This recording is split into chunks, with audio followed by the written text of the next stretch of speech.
Okay, good morning, everyone. I think we've got, are we good? Everything's in place? Okay, well, welcome back from 3-day weekend, Father's Day, Juneteenth, all sorts of stuff. We have the calendar says plea and arraignment. The first few positions are inquiry, and then we'll dive into some plea and arraignment. I know a few folks have waived, so we may see defendants, but not defense attorneys, and a few defendants were excused from appearing, but we'll work through it. Position 1 is Patrick Alexander. What do we know about, boy, we don't have anyone from the state here for that either. Is Mr. Alexander's in custody? All right, well, let's leave him where he is first. To open one other program. Mr. Shapiro, I know this is not your case, but it's closest to your space. Is Ms. Hall planning on being here? Judge, I don't have any information. Let me reach out to Ms. Hall and see where she's at. That'd be great. And Mr. Peoples is actually already one step ahead of me. So. Okay, you know where she is. I do not know where she is. I just sent her an email and inquiry to see if she has an announcement or if she'll be joining us. Okay, but what we know is that Mr. Alexander is now in custody. He had been in Oklahoma, and we were trying to get him here, and I think Ms. Vaughn from your office was making that happen, and I guess she has. I'm trying to figure out who might represent Mr. Alexander. He's a fair one from the tab, and I talked with him last week about it, and he did file a conflict. Okay. He's a private attorney now. Got it. So we may need to, if Mr. Alexander is actually here, I'll give him a quick hello, but let me get his case up first.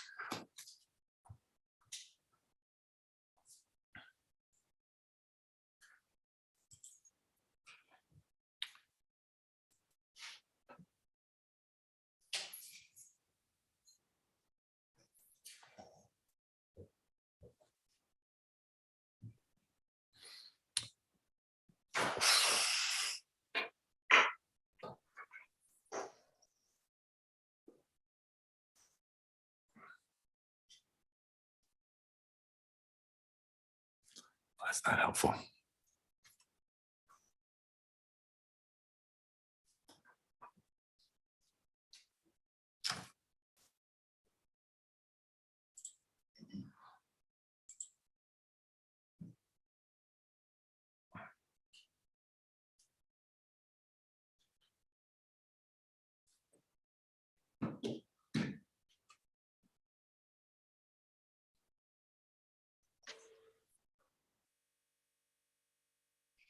Okay, well, it says he's on board. Do you mind bringing Mr. Alexander to the door?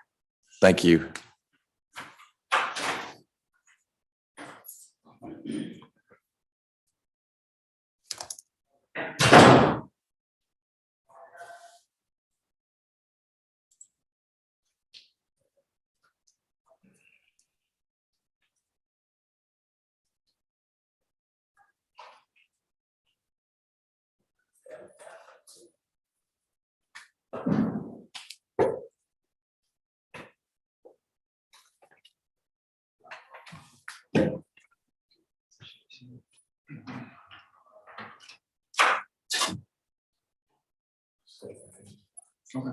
Hey, are you Mr. Alexander? I am. Hey, I'm Judge McBurney. You've got a case that is assigned to me, and we were going to figure out today how we start moving that forward. But your attorney, Mr. Reeves, has a conflict. He is in another court in another county dealing with something that there's a way they prioritize, like trial comes first and then emergency hearing. And we were on for inquiry. I think we got you here from Oklahoma. So you're going to stay here, not meaning right up here today, but you'll stay in Fulton County, and we'll bring you back here as soon as we can get Mr. Reeves in the same room with you and me and a prosecutor to figure out what we're doing with your charges. They're serious allegations, but of course they're only allegations. Mr. Reeves needs to start spending time with you to figure out what to do moving forward. Okay. So I didn't want you to come over here and think we forgot about you. We didn't. I didn't get Mr. Reeves's conflict letter until today. If we had gotten it earlier, we wouldn't have dragged you over here. We would have waited till we knew he could either be online or here in court. So we'll get you back here in a few days once we can get Mr. Reeves here. Okay. Is it possible? Could I have his contact number? Because they ain't let me transfer with no problem. Yeah, let me see.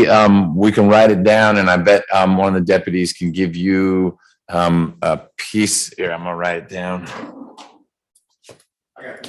You got it? Okay. 770-626-5200.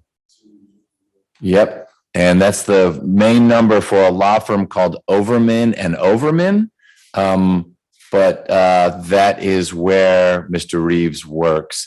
I just got a note that actually Mr. Reeves may try to join us, maybe virtually, maybe in person this morning when he finishes his other court. So keep that piece of paper, but we're going to actually keep you up here because if he can be here this morning, I'd just like to get everyone connected and move this forward. Okay. All right. So you may come back out again. That means we got Mr. Reeves. Thanks.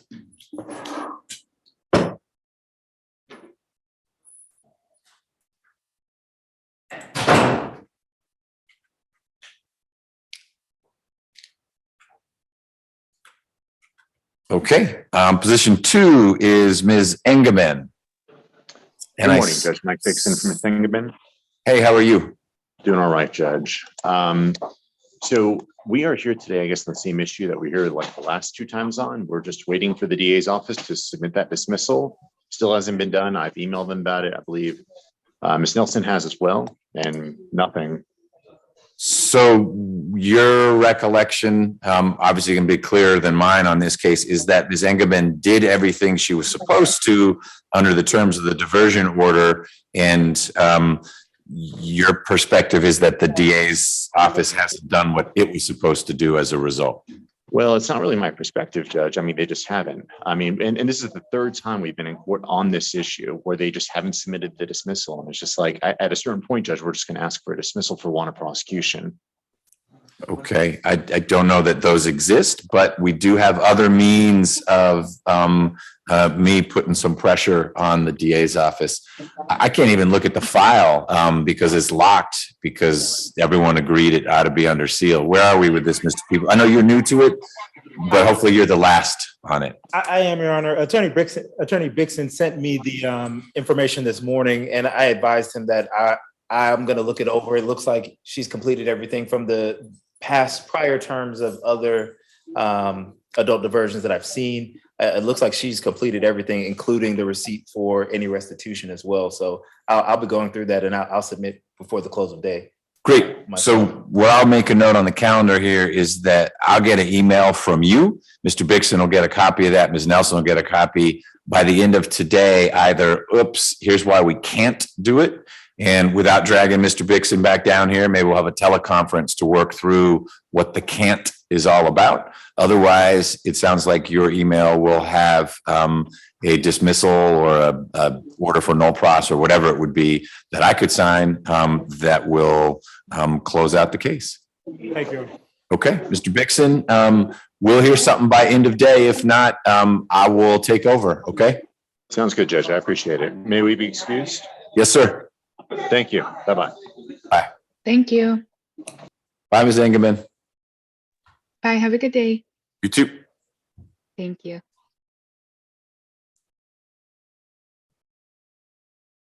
All right. Kenley Horton, I feel like we had to reset this, Ms. Nelson, because Mr. Render had a conflict. Is that correct? Yes, I believe so, Judge. Okay.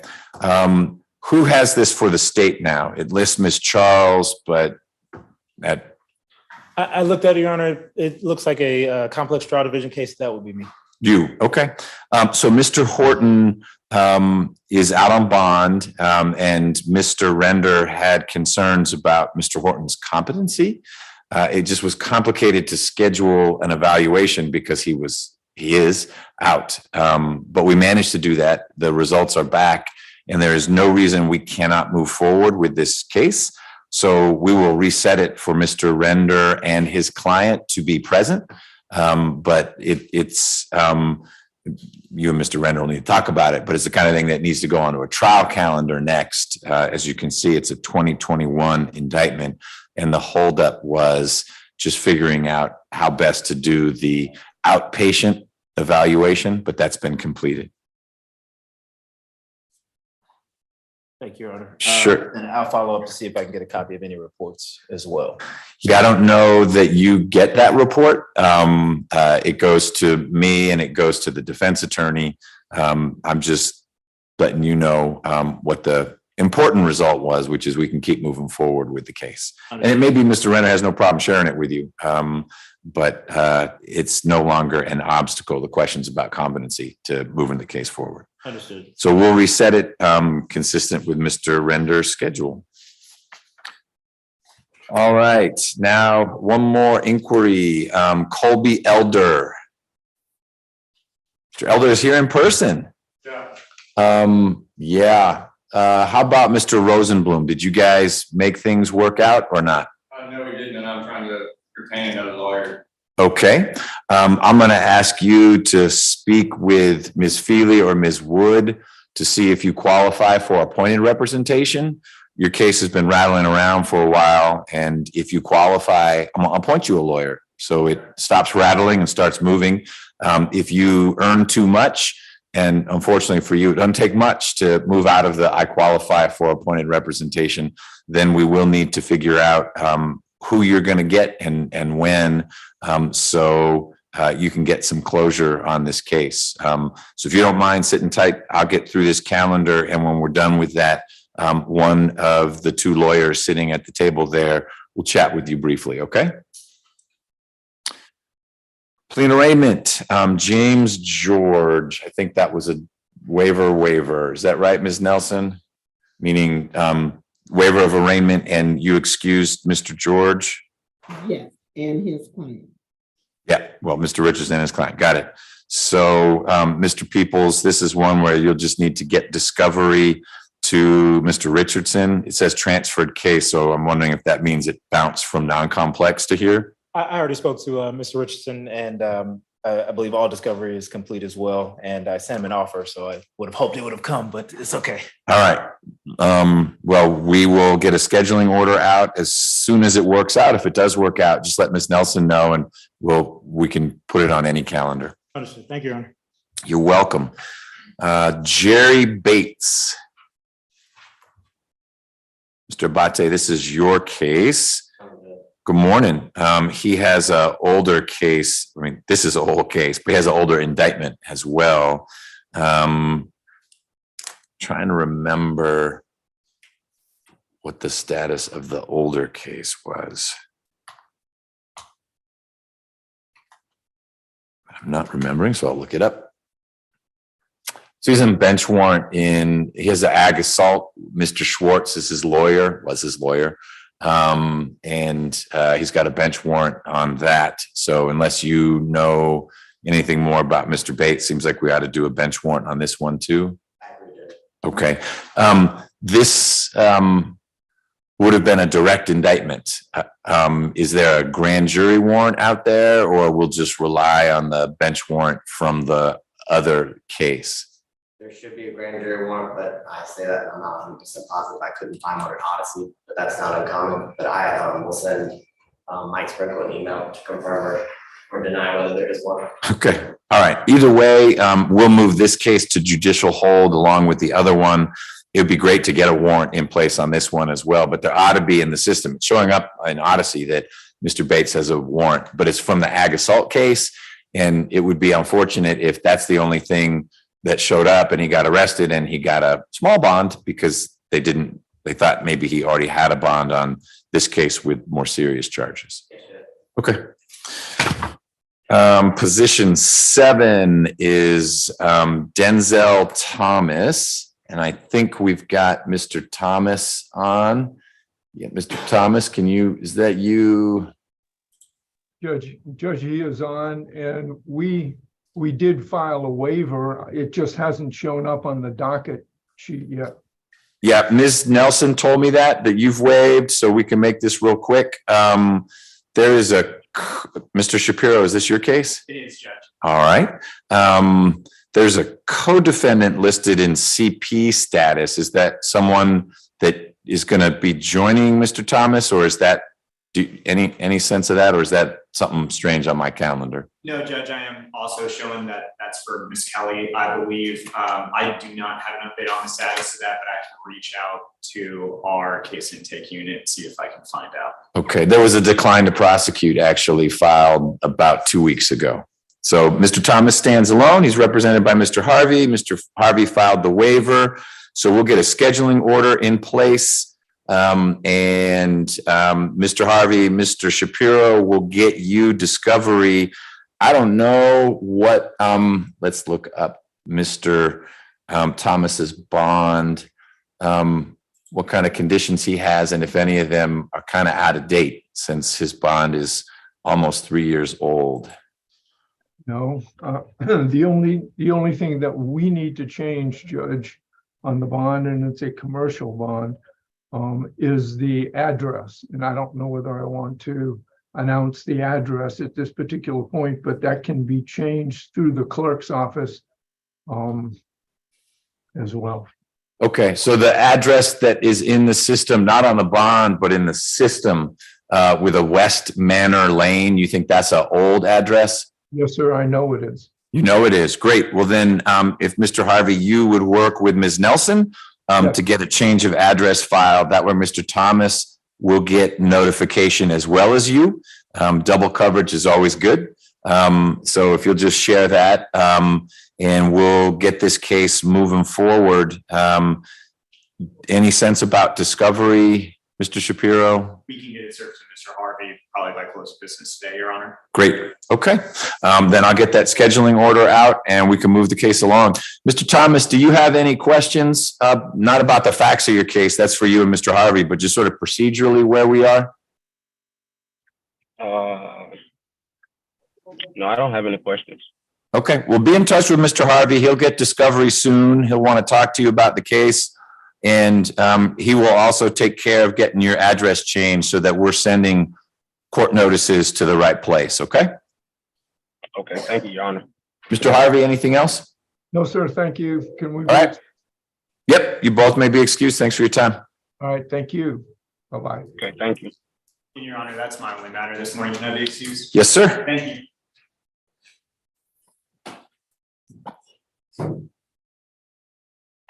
Delarius Evans. Ms. Wood, I heard you sound for Mr. Evans. Any update on him? I do not have a current phone number for him, Judge. All right. And Your Honor, the state would move for bench warrant and bond forfeiture subject to good notice.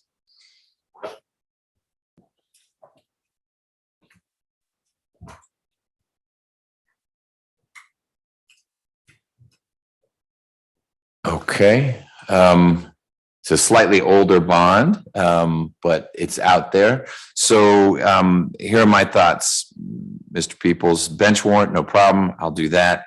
The whole bond forfeiture thing, you and I haven't worked together on that topic yet. I'm all for doing bond forfeitures, but as you either already know or will learn, the first few steps come from your office rather than mine. Have you done bond forfeitures before? I have not, Your Honor. Okay, well, you may want to talk with some of your colleagues in other courtrooms. It seems to be a little variable. I have some judges who tell me that their assistant DAs want to do bond forfeitures and know the steps, and others wouldn't know a bond forfeiture if it hit them on the side of the head.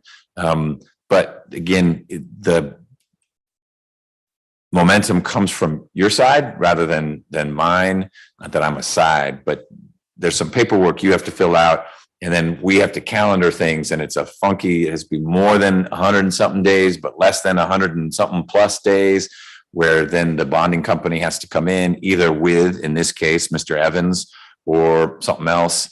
This bond is old enough. What they could do, they may be able to point to a statute that says, you know what, we're just coming off the bond because it's so old. But anyway, I'm going to leave it to you to decide whether you're going to be a bond forfeiture guy or not. It's easy enough to have, just add a few cases to whatever calendar we're doing when it's bond forfeiture time. But there's a proposed order that your office prepares, and I provide the date that falls within the statutory range, and we make it happen. So, but the bench warrant, no problem. That would do the normal way. Understood. Thank you, Your Honor. All right. Siobhan Gibson.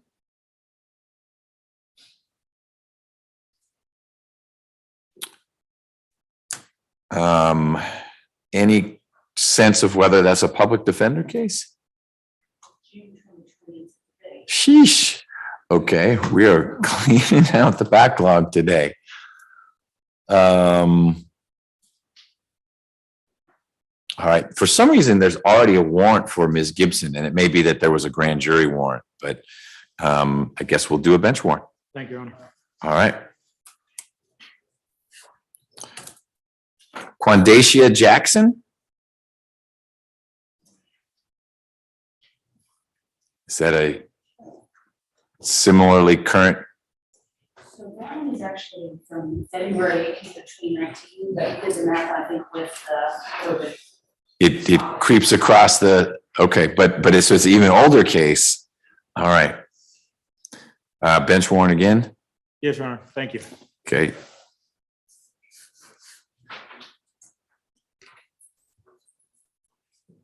Ms. Bins is on our call.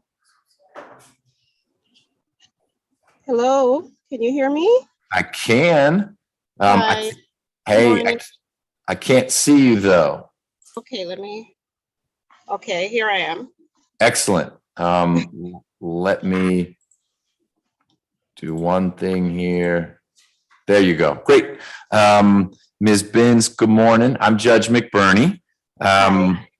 Ms. Wood, Ms. Feely, either of you? Okay, great. So Ms. Bins, I need you and Ms. Wood to have a conversation, and then you may need to hop back on this call. Is there a good number Ms. Wood can reach you at, or Ms. Wood, how do you want to connect? Okay, could you share a phone number for Ms. Wood to give you a call? Yes. What's that? 678-886-7598. Okay. If you are using that phone to be on this call, you should drop off this call, and then Ms. Wood will talk to you, and then she's probably going to have you get back on the call, and we'll figure out what's next for your case. Okay? Okay, no problem. Thank you. Sure. Before you go, Mr. Peoples, is this your case or is? Yes, Your Honor. It'll be me. Great. Okay, great. Well, then we've got everyone we need. And Ms. Benz, you're welcome to drop off this call for right now. In a little bit, Ms. Wood will give you a call, and then I'll probably talk to both of you once you guys are done. All right? Thank you. Okay. Ms. Wood, did you get that number? Yes, sir. Okay. Thanks, Ms. Ben. Okay, bye-bye.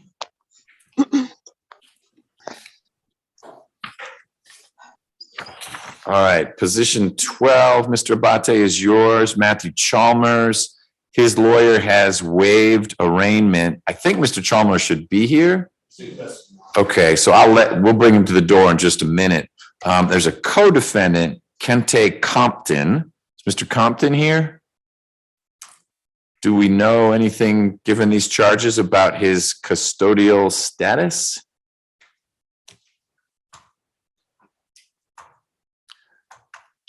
Would your office, Ms. Feely, be in a position to represent Mr. Compton, or did you at some point represent Mr. Chalmers, if you know?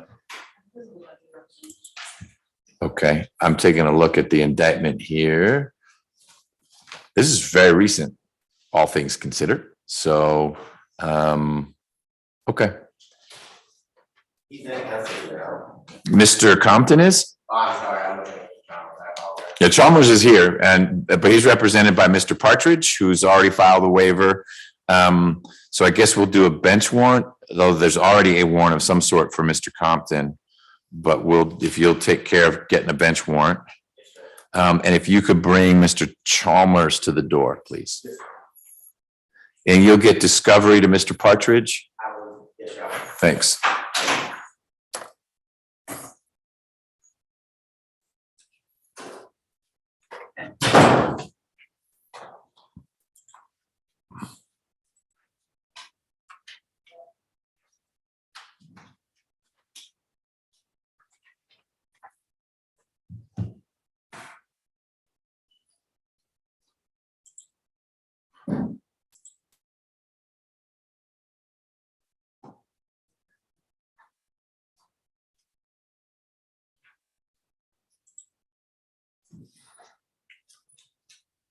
I think he's not been arrested on the original.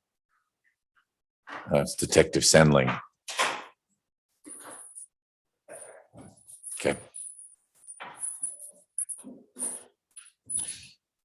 Hey, are you Mr. Chalmers? I'm Judge McBurney. Your case has been assigned to me. Your lawyer, Mr. Partridge, had a conflict and is in another court, but he's already filed what we call a waiver of arraignment in your case.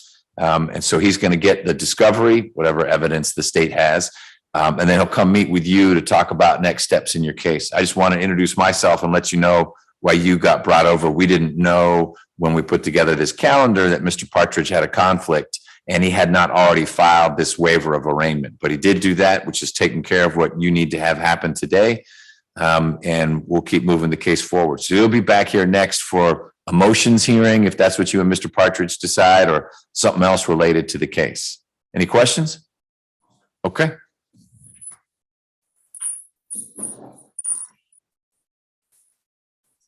Judge, I know fugitive is actively looking for.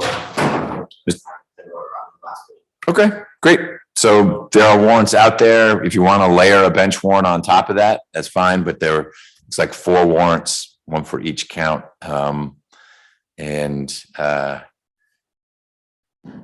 If this wasn't caught on video, hopefully Sendling will help you out some. Yeah. Judge, I have to be on Judge Engelman, excuse. You are done here. Thank you. Antonius Hardaway. Good morning, Judge. Renee Rockwell, and Mr. Hardaway's on the line also. There he is. Let me spotlight him and add you. Great. Good morning, Mr. Hardaway. Good morning. So this is your arraignment date. Ms. Rockwell, is Mr. Hardaway waiving arraignment? Yes, Your Honor. He's entering first of all, I think I might have already waived arraignment, but in the event, he is entering waiving formal arraignment, entering a not guilty plea. I've already had some conversations with the district attorney, but Judge, let me thank you so much for this platform. I'm actually at the courthouse, but it's very considerate of you to allow us to do these Zoom hearings when everything's open and back up and we're ripping and running again. So I just want to thank you for that. Well, you're welcome. It works for something like this. So yes, I don't have a waiver. I just looked in the docket for Mr. Hardaway. So if you filed one, it hasn't hit yet. So please work with Ms. Nelson about getting a waiver of arraignment filed. Mr. Hardaway, that means that your lawyer will then start to get discovery in the case. It sounds like she's already started talking with the prosecutor. Mr. Peoples will be handling this.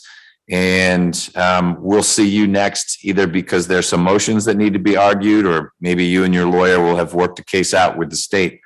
This is an older case, meaning you've been on bond for a while. Are there any conditions of your bond now that it's a 2-year-old bond that we need to talk about, or you're doing okay?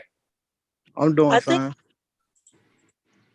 And Judge, I think what happened was I may have filed the waiver. I typically file, I'll file a new one, but I know that your waivers, you like to verify the address and this and that. So since I'm at the courthouse, I'm going to come and pick one up in your courtroom and fill out one of those. I may have filled out one under the CP number, but at any rate, I'll discuss everything with him and also with the prosecutor regarding the bond. Great. Okay, please do. And I'm looking at the bond now. The main condition was to have no contact with the alleged victim and stay away from an address on Center Street. Probably a good idea just to stay away from Center Street all told in life. But as long as that's not an issue, then you should be all right. Thank you so much, Judge. All right, Mr. Hardaway, any questions?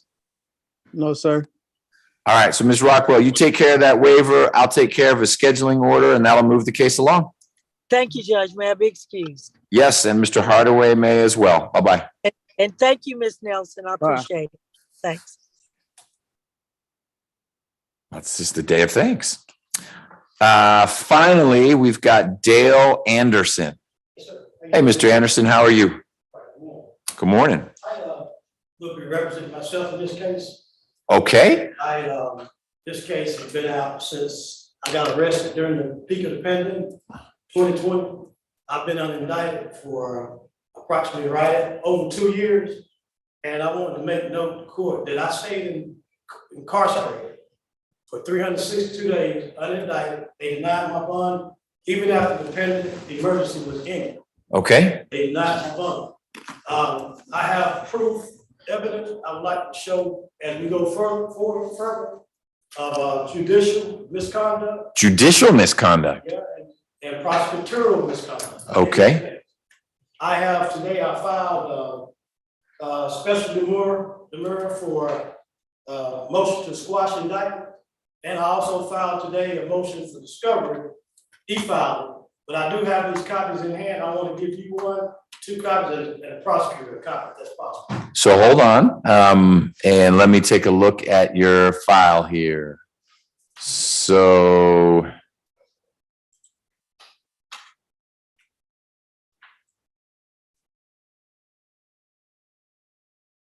you at one point had an attorney named Chauncey Bailey. Does that name ring a bell? Yes, sir. Is that someone you hired? He was a hired attorney. What happened, Your Honor, he sent me emails and sent me a package with all the correspondence with the courts with my case. When I got the email, when I got the copies of the email, I found out he was working with the prosecution. Then they had another attorney that was disbarred. He was communicating with somebody in the clerk's office, and they was telling them what judge was going to be presiding. And they was doing a whole bunch of different. I have copies of everything. Okay, it's always good to keep copies of things. And I also gave copies to the U.S. Attorney's office because I didn't know if I was going to get railroaded or not. They kept me in jail. They didn't want to let me out. They was using the probation case to keep me incarcerated. The only way I got out of jail, Your Honor, is I filed my own bond motion and went inside the jail. And they didn't see it when it came through. And the person that was doing the scheduling for the bond hearings, he couldn't believe I had been in jail that long with that case that I had. It dumbfounded him. And what they did was when they found out that I had that bond motion, the prosecution rushed and got this attorney off the case. They pushed he wanted to be removed from the case before I even got out of jail. So he went in and they moved him, got him off the case first and got him out the way. Then they turned around and tried to violate my probation. I had been in jail for a whole year. That's what I heard. Probation never touched that situation. I was unindicted. Also, Your Honor, for the record, during this arraignment, I want you to know I have a copy of it. They tried to modify that sentence. It was the sentence was 3 years old. They tried to modify it the second day I was in jail. Okay. This is the peak of the pandemic. No courts are open, period. I don't know how they did it. They filed an amendment, unsigned by me, non-negotiated plea. They signed it, filed through the clerk's office. I never even knew anything about it. This guy accidentally sent me this paper. I know he accidentally sent it, but I got copies of that, and I also have copies of where they was doing certain things to keep me from getting out of jail. I just put it to you that way. Okay. Well, I want to refocus you a little bit. There'll be a time to work through all of that. I've got an address for you that's in South Carolina. Is that? That's my dad's address. Anything that I have correspondence with this court, it's okay to send it there because I'm guaranteed to get it. Okay. The address I have in Atlanta, the reason why I'd rather for it to go there, because it's the people I'm dealing with, the mail might get twisted up. Okay. But at that address, I'll definitely any and all notifications. In Walker Road in Pendleton. Okay. That's the address that's in there. You've got a bond order from April of 2 years ago that had some conditions in it. You were to reside at a Campbell Drive address. Okay. You also had a 24-hour curfew except for work, medical appointments, or court appearances. That's correct. Okay. I'm a mobile mechanic by trade, so I do work. Some of my hours are strange, so they did allow me to do my work. Good, you should. I'm looking at this just to see how we should modify it. I don't know that we need to keep that curfew in place if you have managed to comply with bond over the last 2 years. Yes, sir.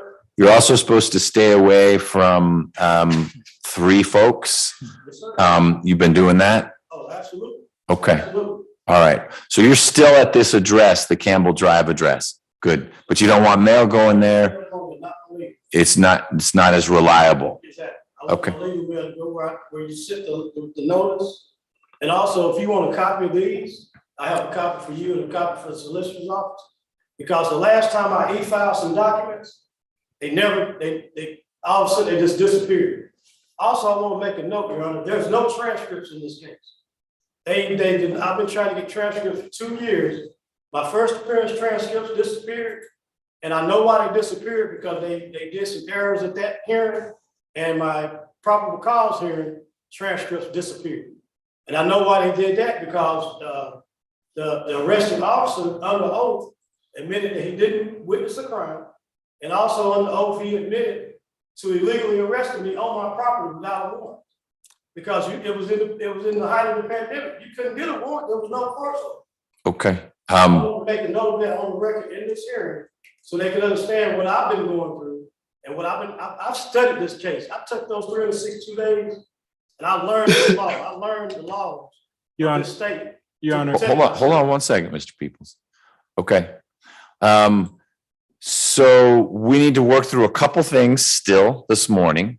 One is what we're going to do about your arraignment. You're on the calendar for an arraignment. But even before that, if you were going to represent yourself, we have to have a conversation. You are entitled to appointed counsel if you cannot afford a lawyer. If you can afford a lawyer, then you'd need to hire one. But of course, you've got a right to represent yourself. And I've been listening to you. I did hear what you said. But I want to make sure if you have limited financial means that you aren't saying, well, I'm going to represent myself because the only guy I could hire would be like this guy I didn't like, because we have very good, better than money can buy type lawyers who would be appointed to represent you. And I want to cross that bridge first with you is who's going to represent you? Is Mr. Anderson going to represent himself?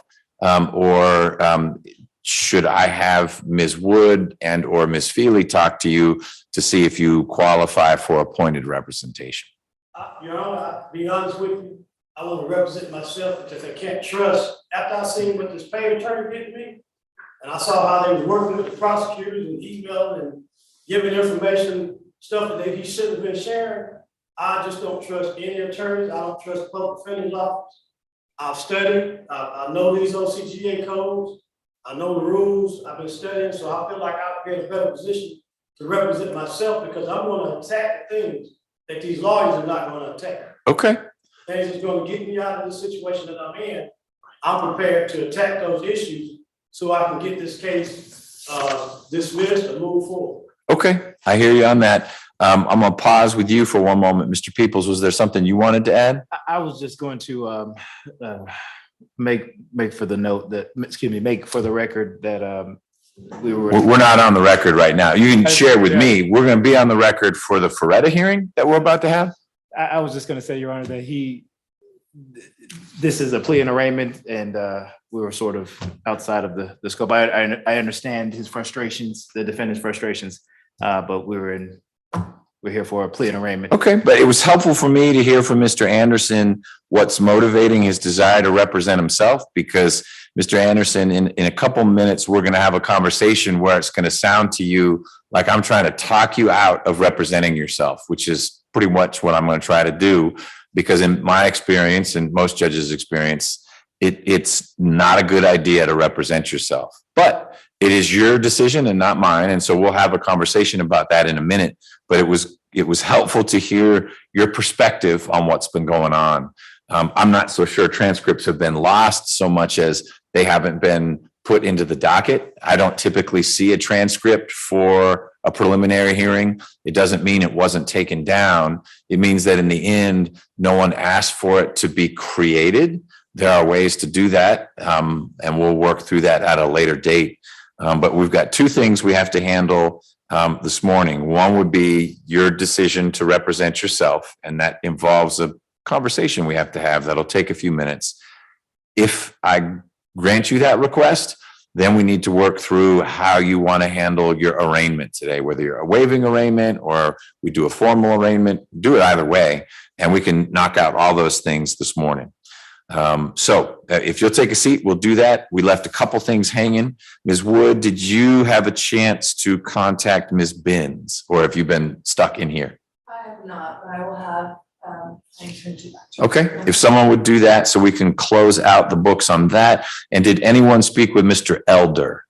yes, if that would be a conflict, I'll get that submitted. So he qualifies, He does, Judge, and I represented Mr. Swindle. correct. Okay. It sounds like a resolvable case from how Swindle resolved and some of what Mr. Elder explained. So did you excuse him, or he just stepped outside? I believe he did leave, Judge. I think there was a parking situation. Okay. But he understands that one, he qualifies, two, you'll let Mr. Haddad know, who will let Ms. Walker know, and then we see what happens? Yes, Okay. good contact information for him and everything. Qualifies for conflict. All right, thank you for talking with him. Sadly, that will be stuck for a little while longer. All right. So, and Mr. Alexander will bring back out if Mr. Reeves makes the call or appears in person. Oh, he's on? Your Honor, I'm here. Hey, Mr. Reeves. Horton Henry, how are you doing today? No, don't apologize. You were where you said you'd be. We're going to bring Mr. Alexander out, if that's all right. Have him sit at the defense table, and that way we can figure out, hey, do we have an update on Ms. Hall, or are you going to handle this? I do not see an update, Your Honor, but I will do my best to handle and stand in the gap. Okay. All right. So we'll do that in just a moment.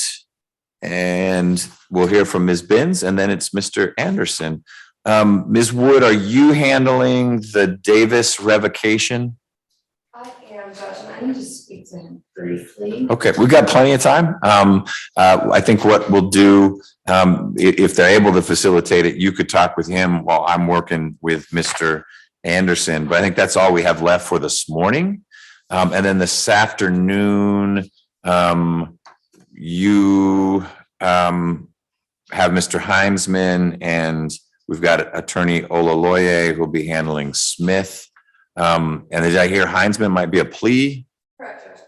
They'll both be pleased, Your Honor. They'll both be pleas. Well, happy Father's Day, Mr. Peoples. Yes, Your Honor. I don't even know, do you have kids? I have a 1-year-old. Well, all right. So you did have a Father's Day. Of course, yes, sir. All right.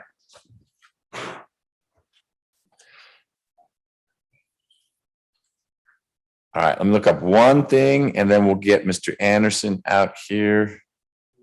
We're missing one digit. Mr. McCullough, do you have a case number It's on that pink slip. Yeah, but it's missing one number. Oh, that's what the lady. Stand up, sir. That's what the lady gave me. Okay, I'll look it up. Sure.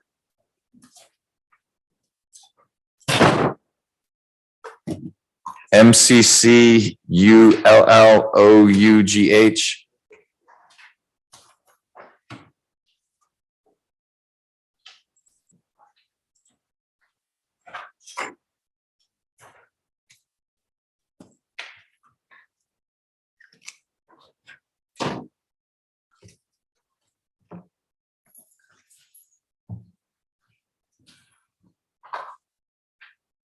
All right. Let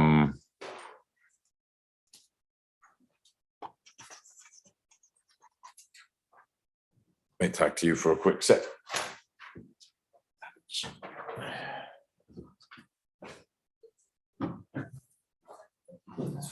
This is from my complex. Some of the ways. Yeah. Yeah, so you got your own custody. I'll explain before you start next. I mean, you should confirm. I'll wait till you confirm it and then let me. All right, we gotta look, you can take a seat. We gotta look one thing up and we'll let you know, okay?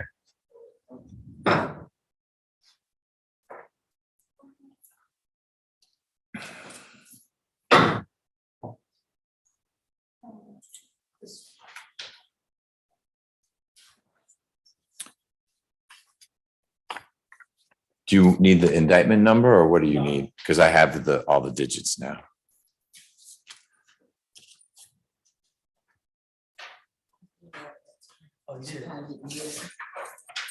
You got everything? Yes. All right, if we could bring Mr. Alexander out, please, and he's gonna need to sit at defense counsel table. You guys are welcome to, he just needs to sit so the camera's on him.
All right, let's go on the record if we could in 19 SC 167793.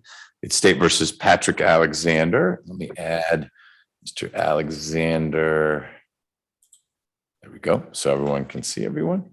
Mr. Alexander is here in court. His lawyer, Mr. Reeves, is appearing virtually, maybe from Henry County, but I explained Mr. Reeves to Mr. Alexander earlier this morning that you were needing to be in multiple places at once. And then I was pleasantly surprised to hear you would be able to join us virtually. So here you are. I am looking at Mr. Alexander's docket and we haven't. I don't know that there was ever an arraignment here for these charges. There were bonds that were granted long ago in 2019 That bond order was entered by Judge Reeder, so my predecessor on this docket, which says to me, there should have been an arraignment, but I don't, different judge, different docket management. What's your recollection, Mr. Reeves, as to whether Mr. Alexander's been arraigned? Your Honor, I don't believe he has been arraigned. This case, before arraignment occurred, Mr. Alexander was in federal custody. And so that's one of the reasons that it was placed on judicial hold. And so today I'd be prepared to go forward with arraignment. I do need to talk to the prosecutor as far as discovery, but we have gotten the bulk of it since then. Great. Okay. What is the status, Mr. Reeves, of Mr. Alexander's federal case? Is he under sentence and we're borrowing him from the Bureau of Prisons, or did he complete his sentence, or where is he in the process? My understanding is he is still under sentence, but I need to meet with him to discuss how long that's going to be. Okay. Mr. Alexander, do you have a sense? Usually with the feds, they're pretty clear. Your sentence is in months. You got 120 months or 52 months. What was your federal sentence? 120 months. Okay. So 10 years. How long ago did that start? Probably like 3 years. Okay. So you've got time left on that. So I guess we're borrowing you from the Bureau of Prisons. Got it. Okay.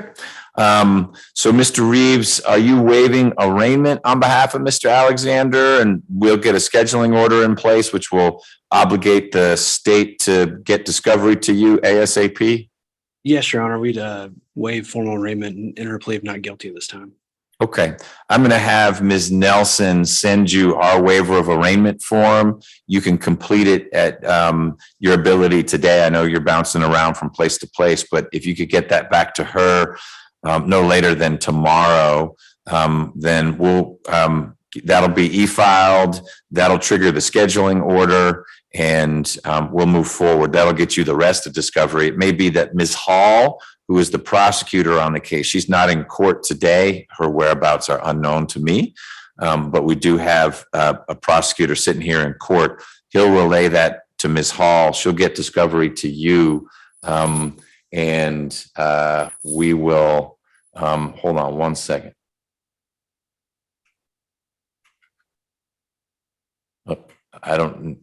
Is this an interstate detainer case, Mr. Reeves? Do you know? I believe so, Your Honor. I think it is. I just got an email, and the DA's office flagged it. Okay, it needs to move quickly. So I will review that.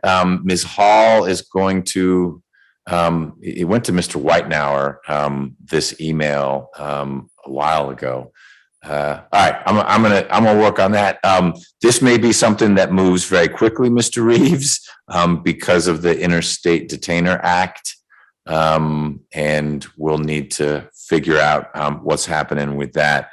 Regardless, if you could get that waiver of arraignment filed, then Ms. Hall, assuming it's her case, is going to need to be a little more active than she is today on it. And we'll figure out where we need to put it on a calendar next. And I just wanted to confirm, I will get that waiver filed this afternoon when I'm back in the office. And then with the interstate detainer, it's my understanding that Mr. Alexander will remain in the Fulton County Jail. He will. Yes, but there's a clock ticking that requires the state to have completed its prosecution of Mr. Alexander. So I will need to make time available on my calendar as well. So we'll look at that and make a plan. Mr. Alexander, do you have any questions about procedure, what we've been talking about? Not necessarily. It's just this. I was arraigned. I was arraigned. We had switched judges for some reason. I don't know why. From my understanding, it was a female judge. Judge Reeder. Judge Reeder. She was transferred. But this case was far along. I was arraigned, given bond, all of that, and then It just got in the middle of nowhere. It just got transferred. So I don't know. Okay, let And me. Mr. Alexander, I'll be visiting you in the next day or two to kind of go over everything that we've talked about today in court as well. So I'm looking at the history of the case, and it was in the complaint room. So you may have seen a magistrate judge. When it was indicted, it was assigned to Judge Reeder. And so you may have met Judge Reeder, and you may have been arraigned. I'm not disagreeing with you. Her team didn't keep records in the same way my team does. And so there's nothing in the docket that says you were arraigned. I think it's important for there to be a official piece of paper that says you were arraigned or you waived arraignment. And Mr. Reeves on your behalf is waiving that arraignment. Just means I don't read into the record what the charges are. So I'm going to make sure that happens. But the only movement of your case has been from Judge Reeder to me, and I inherited her docket. She stopped being a judge, and all cases that were Reeder cases became McBurney cases. So that was that handoff. You may, like I said, have met other judges, but they would have been before your case was indicted. Either way, your case is with me. Your case is going to end with me because there is a clock ticking because of the interstate detainer that was filed. So we'll look for that waiver of arraignment. Ms. Hall will make sure that any outstanding discovery gets to Mr. Reeves, and we will see you pretty soon, Mr. Alexander, to make sure this is moving forward. Mr. Reeves, anything else on behalf of your client? No, Your Honor. Okay, thank you for dialing in from wherever you are. Mr. Peoples, anything else from the state? No, Your Honor. Okay, thank you. Thank you, Judge. May I be excused? Yes, sir. Thank you.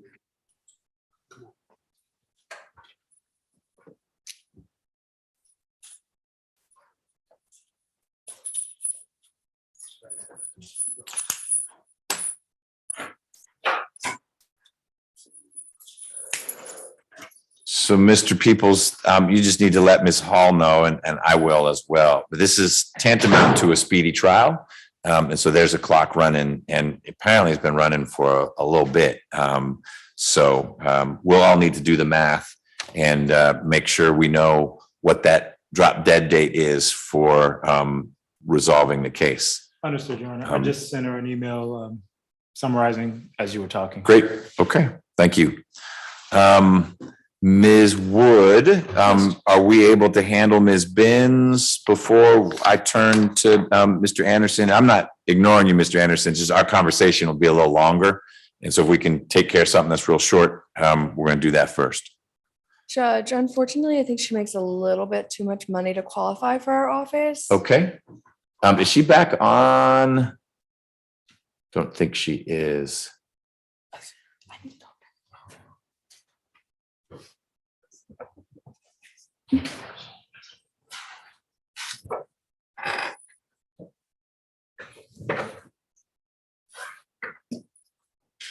That's complicated. She also doesn't live in Georgia.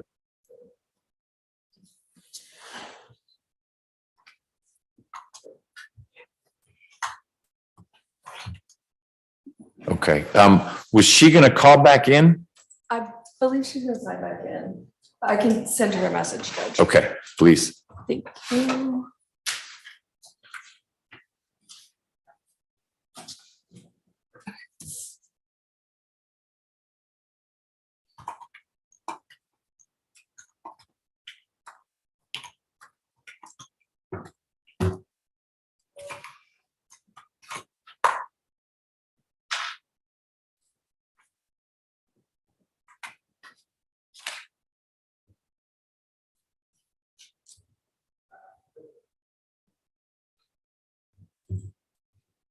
Okay, why don't we work through Mr. Anderson while we're working to get Ms. Bins back on. Mr. Anderson, if you'll come on up to the podium, please.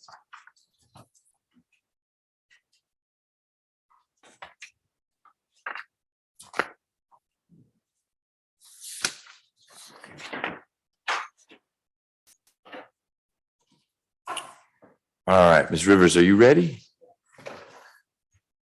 This is position 15 on this morning's calendar, 23 SC 187617, State versus Dale Robert Anderson. Mr. Anderson, I need to talk to you a bit about your desire to represent yourself. You ready to talk about that? Yes, sir. Great. Tell me how old you are, please. I'm 49 years old. How far did you go in school? I have a BA in business administration. Where'd you get that? Spartanburg Methodist College. Where's that? Spartanburg, South Carolina. Oh, hence Spartanburg. Okay. How long ago did you get that? I obtained that in 1993. Okay.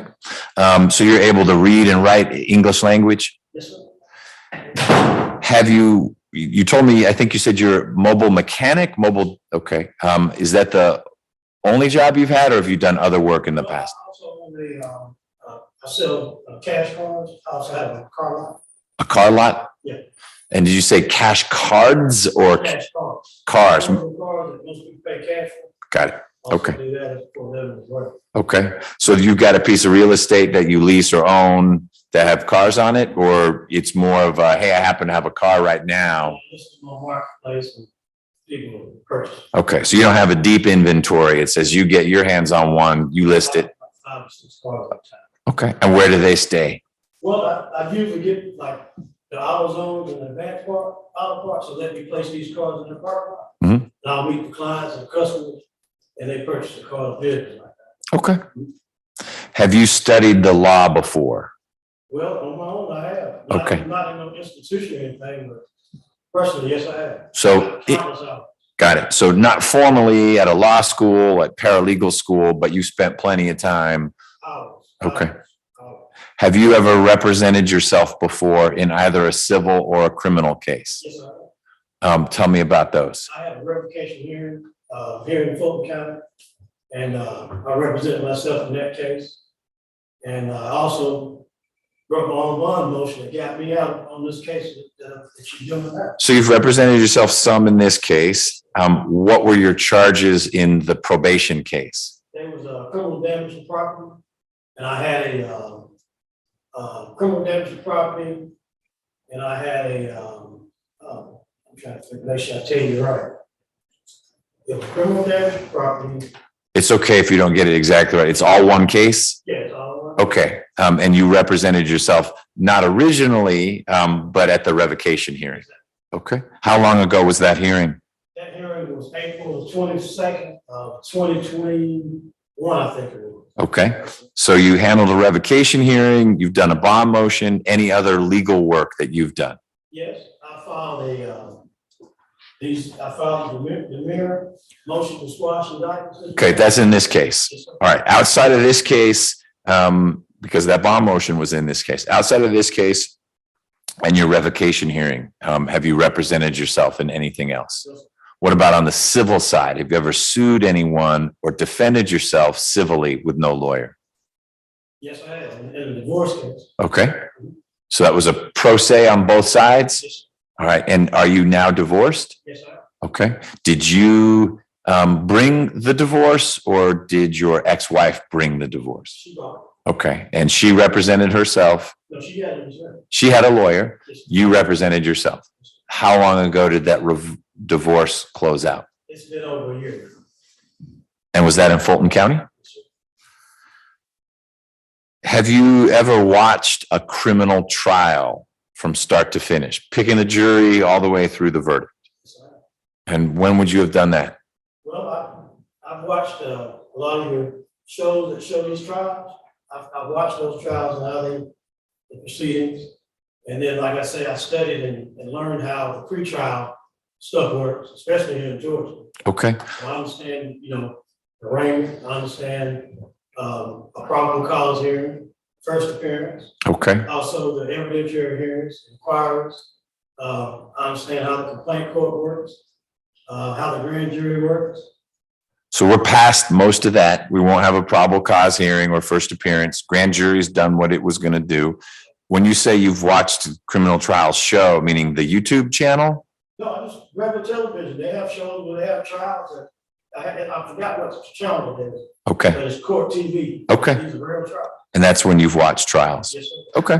Have you ever been under the care or treatment of a psychiatrist or a psychologist or any mental health professional? No, sir.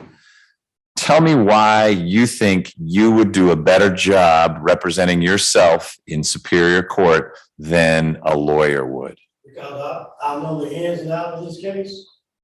I know what the law states in this case, and following this case so far, as far as the preliminary hearing, the attorneys are not going to attack with the law. The law is designed to protect the citizen. And with my case, I have a terrorist threat case. And that law specifically states that you can't corroborate your own testimony. And I've watched these attorneys and I've watched the prosecutors. You can't convict an individual that the alleged victim can't corroborate their own testimony if the threat was committed to them. Okay. I've sat there and watched these people dance around. You know how many people would have terrorist threat charges in this country if they didn't have something in place to protect the citizen, the person that's been accused? I could just go around and say, hey man, you threatened to kill me. You facing 5 years. But the lawmakers knew that was gonna happen. So what they did was, they said, you can't get this testimony alone, can't be cooperative. You can't convict me.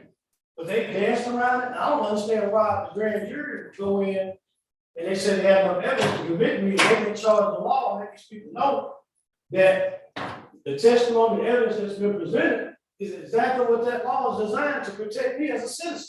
But they went in and still went on ahead and said, okay, it's enough evidence. But the only thing they had was a testimony from this person that alleged I threatened her. Okay. And she corroborated her own testimony, and the law states clearly she can't do that, but they did it anyway. Well, that'll be a discussion for you and the prosecutor to have. It may be that the prosecutor thinks he's got a little more than what you think he's got. And that's what discovery is about. We'll get there. Have you read the indictment in your case? No, I haven't. Okay. I'd love to have a copy. Well, we're going to make that happen right now. Thank you.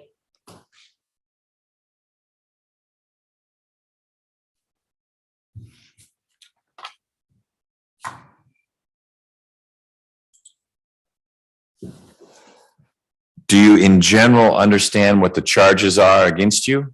I understand very clearly what the charge. I'm going to get you a copy in a minute, like I said, but count one charges you with terroristic threats, and it alleges that you threatened to kill a Cynthia Gregory back in May of 2020, so a little more than 3 years ago.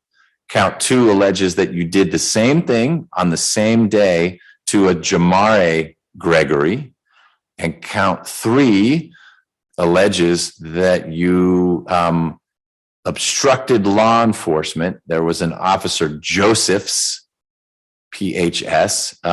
He was trying to do his job and you allegedly threatened to shoot the officer. Those are the three allegations that are set forth in the indictment. Do you feel like you understand what's charged? Okay. Do you understand what the possible penalties are for those three offenses? What are those? 5 years, 1 to 5 years, if convicted. Okay. You understand that I could sentence you consecutively if I felt it was justified. So it could be 15 years. It could be as little as 1. It could be probated or suspended. It doesn't necessarily mean jail, but it sounds like you understand the ranges. Yes, sir. Okay. Are you a U.S. citizen? Yes, sir. Do you understand that if I let you represent yourself, you don't get to change your mind partway through and say, wait a minute, this is hard. It's not going well. That lawyer you said I could have, or that lawyer I thought I might hire, now that we're partway through the trial, I want to stop and do this all over again. That's fine. You're in for good. Yes, sir. Okay, the record should reflect that Deputy Gordon just handed Mr. Anderson a copy of his indictment, so he now has a copy of that. I'll give you a chance to read it before you sign it, because you're going to be signing it today as we do the arraignment. But I need you to turn back to me so we can work through this. Do you understand that in almost every situation, self-representation, that's what you're asking to do, is a bad idea? I Okay, that you won't be given, you understand that you won't be given any special treatment. I will treat you with respect like I do anyone else in court, but I don't say, oh, Anderson, he's not a lawyer, so I'm not going to ask hard questions, or I'm going to let him look something up in the middle of trial and pause things, or I'm going to give him a special guide that says, here's what you need to object to. Nothing like that will happen. I will treat you formally and with respect, just like I will Mr. Peoples, if he remains as the prosecutor on your case. But I'm not giving you any breaks I wouldn't give a lawyer naturally. Okay. You understand that you'll be obligated to follow all of the rules of evidence and criminal procedure and everything else that apply in a trial, and you don't get to play the, wait, I'm representing myself, so I can't, you can't expect me to know these things. Okay. And you may say, I have had people who represent themselves. You may say in the middle of trial, Judge, I don't know how to do that. And I will say, okay, but we're going to keep going. We don't take a timeout, and I give you a little demonstration of how to do it. That if you hit a patch in this process where you're stymied by a rule or a lack of knowledge about a rule, that's just a bump in the road, and we keep going. You understand? Okay. Do you understand that by representing yourself, you're assuming full responsibility for your defense? You don't get a phone call in the middle of trial and say, let me ask my lawyer friend how to handle something like that. You're free to consult anyone you want as you're getting ready for trial, but you won't be able mid-trial to be taking breaks to ask folks how to do things. You understand? Do you understand that as serving as your own lawyer, as a non-lawyer, you may miss important defenses that could be available to you because you know some law, but you may not know as much law as someone who has practiced criminal law for 10 years or 15 years. Do you understand that every time you fail to make a valid objection, information, evidence that's hurtful to you may come in? Do you understand that I will not be making objections on your behalf? In other words, I may notice that Mr. Peoples is doing something that if you objected, I would sustain, but it's not my job to call out those events in the same way that I'm not going to tell Mr. Peoples, hey, you need to object to what Mr. Anderson's doing. I'm not helping either side in that respect. Okay. Do you understand that if you represent yourself, anything that you say to the jury during your opening statement, if you give one, or your closing argument, is not evidence? The only way that you would get evidence from yourself, as in your own words, would be if you chose to testify. Okay.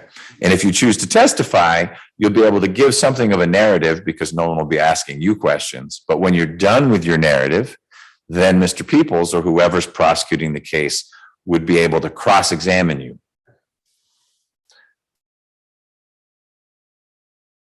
Do you understand that even though you may be familiar with some or most of the law that applies to your case, if you represent yourself, you will lose the benefit of the independent, disinterested perspective of an outside lawyer?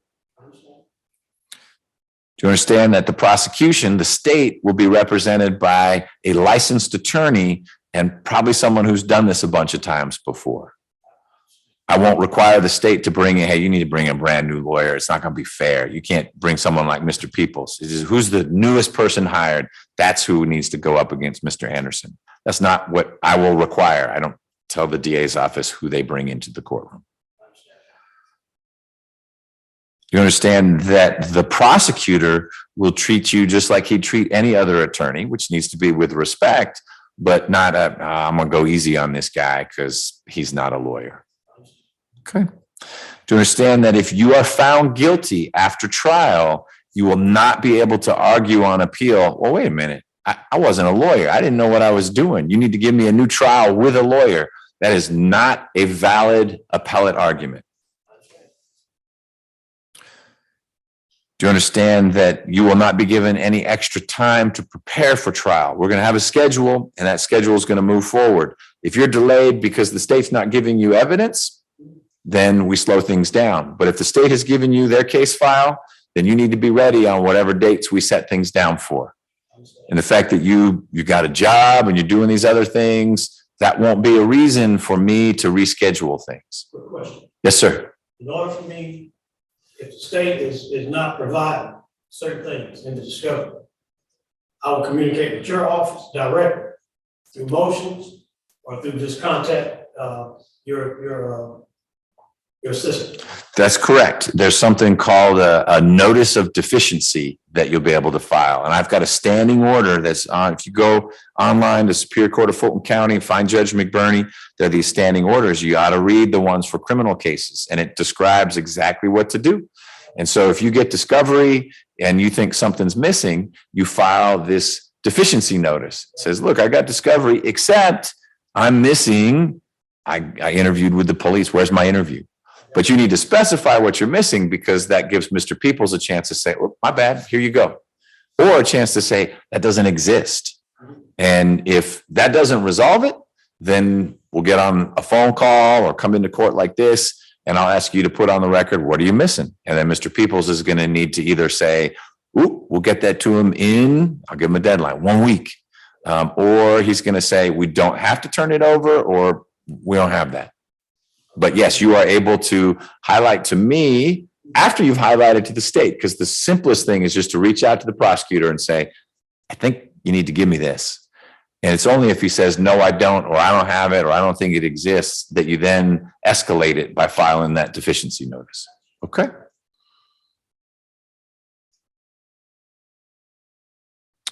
Do you understand that your ability to investigate the case and do legal research on your case may be limited by the fact that you are not an attorney?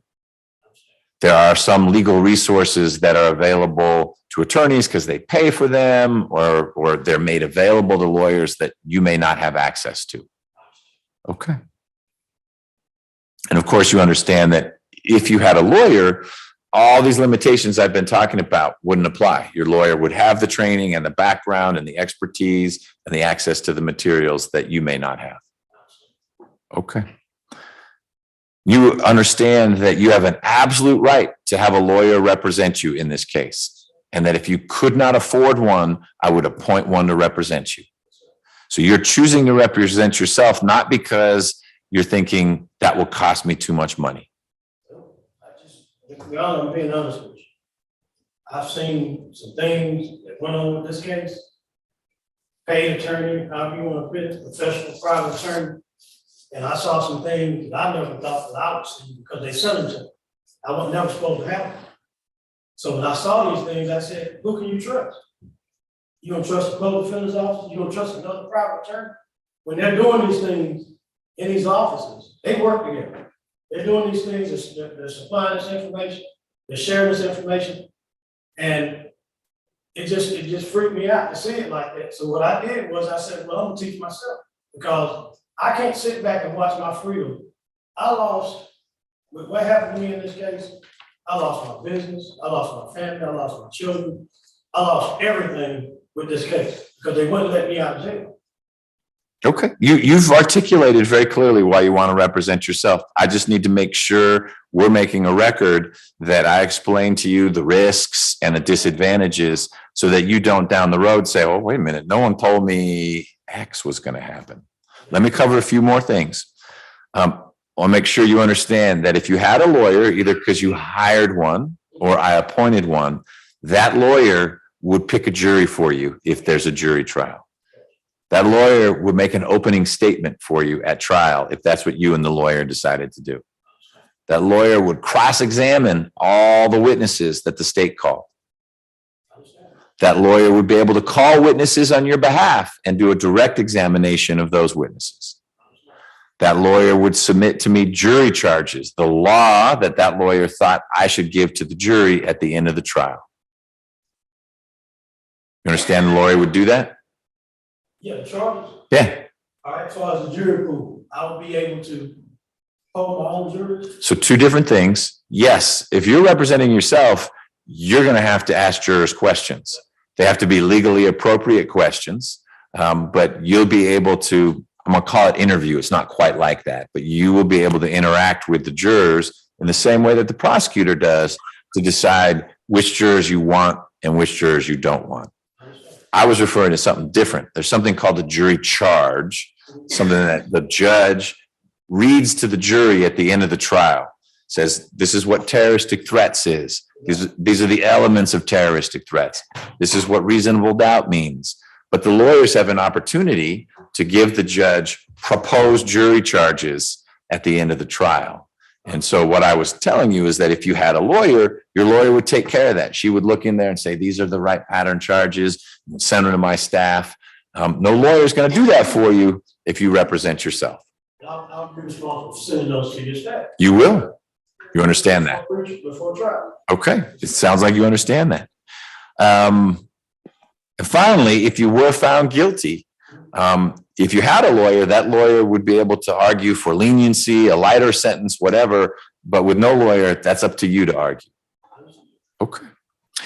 Mr. Anderson, has anyone threatened you in any way to get you to waive your right to representation? No, sir. Has anyone promised you anything? Hey, represent yourself and I'll give you $1,000. Promised you anything to get you to represent yourself? No, sir. Are you waiving your right to have a lawyer represent you in this case? And you want to represent yourself from here forward? Yes, sir. All right. Well, I find that Mr. Anderson is aware of the charges against him, the consequence he faces if he's found guilty, the advantages of being represented by a lawyer, and the disadvantages of self-representation. I further find that you, Mr. Anderson, have made a knowing, intelligent, and voluntary waiver of your right to counsel, and I grant you the opportunity to represent yourself. I'll enter an order to that effect, but from here on out, you're representing yourself. If you want to communicate with Mr. Peoples, you can call him, you can write him, and he's free to reach out to you because there's no lawyer that he needs to work through in order to get something done. So he will be the prosecuting attorney. Well, let's confirm that. Let me just mute this phone. Mr. Peoples, this is your case? As far as I know, Your Honor. Yes. Okay. The two people that you allegedly threatened, Ms. Gregory and Jamari Gregory, were they related to you in any way? Okay, strangers or people you knew? Neighbors. Okay, I'm asking that only because if that was a brother or a sister or a girlfriend, the case might go to a different prosecutor. But if it's neighbors, Mr. Peoples is the guy, and you're going to want to leave him with the contact information you want him to use to reach you, not just a mailing address. This is not going to lead to timely and meaningful interaction. So phone number, email, whatever you're comfortable sharing, they'll do the same because that's who you're going to want to reach out to for discovery. He needs to know how to get the discovery to you. Typically, the state emails a link and you click on the link and there's everything. So electronic communication will be the norm. All right. So the pre-trial motion I filed this morning, you'll get a copy and the prosecuting attorney will get a copy as well. So a couple things. If you correctly e-filed it, it's going to be in the docket. So that's official. My standing order directs the litigants, usually it's lawyers, to send courtesy copies of any motion to Ms. Nelson. That's my litigation manager and has her email address in that standing order. We get 1 million motions filed every day because we've got lots of cases. So if there's something that you're filing, you need to send a courtesy copy to Ms. Nelson. If you're communicating with my staff, you ought to copy Mr. Peoples. He will copy you, assuming you give him an email address, anytime he reaches out to my staff about your case. That way, everyone hears everything.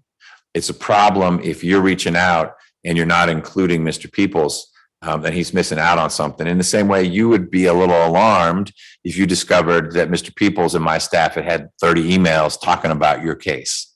He won't do that, and you need to make sure you don't do that either. Is Ms. Nelson present now? She's not in the courtroom right now. She is in the building. So if there's something, hard copies you want to get, you can just leave them with Deputy Gordon, and that'll make sure it gets to Ms. Nelson. And you're always welcome to send a hard copy instead, but email's so easy. So if you've e-filed something, clearly you've figured out how to digitize it and upload it. Whatever you e-filed, just email that to Ms. Nelson as well. Okay, now her email information, do you have anything? Yeah, I'll get you her card. And that'll, in fact, this is Ms. Nelson right here. You're about to get her card. This is Mr. Anderson. Thank you, Ms. Nelson. The only other thing we need to do that I'm aware of right now, Mr. Anderson, is figure out what you want to do about arraignment. You can be formally arraigned, meaning I can read the indictment into the record, or you can waive arraignment and enter your plea of not guilty. And we've got a form for that. But that's a decision for you to make. Yeah, I want to waive formal arraignment Okay. and enter plea of not guilty. I'm going to get you that form. I don't know, our forms went away because it's okay. We're going to get you one of those, have you fill that out. And then Ms. Nelson will get that e-filed for you. So it's heading your way. Do you need a pen or do you have one? Great. So if you'll fill that out and get that to Deputy Gordon, before you leave, make sure you exchange contact information with Mr. Peoples. But we have covered them what we needed to. We had our Ferretta hearing. You're representing yourself. And once you complete that waiver of arraignment, you're done with official business for today. Okay? Appreciate you. You're welcome. I appreciate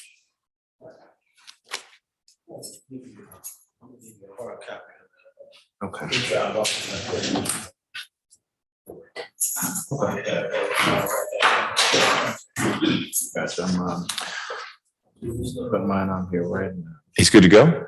Okay, what? It's not there? Okay. Hey, Mr. McCullough, I'm sorry to keep you waiting. There was a warrant in the system for you, but there's not a warrant in the system for you. You had court in March and you missed it. And so it says here that there's a judicial hold and that there is a warrant for you, but we can't find it in the system. So we're going to let you go. You should probably not leave without connecting with the folks who run non-complex. Your case is not assigned to me. I don't know why they sent you here, but I've looked up your case. I'm going to give you the full indictment number. And then we just need to figure out where non-complex is meeting today. They have court today. You can go to that courtroom today and you should and say, here I am. But let me give you the full indictment number.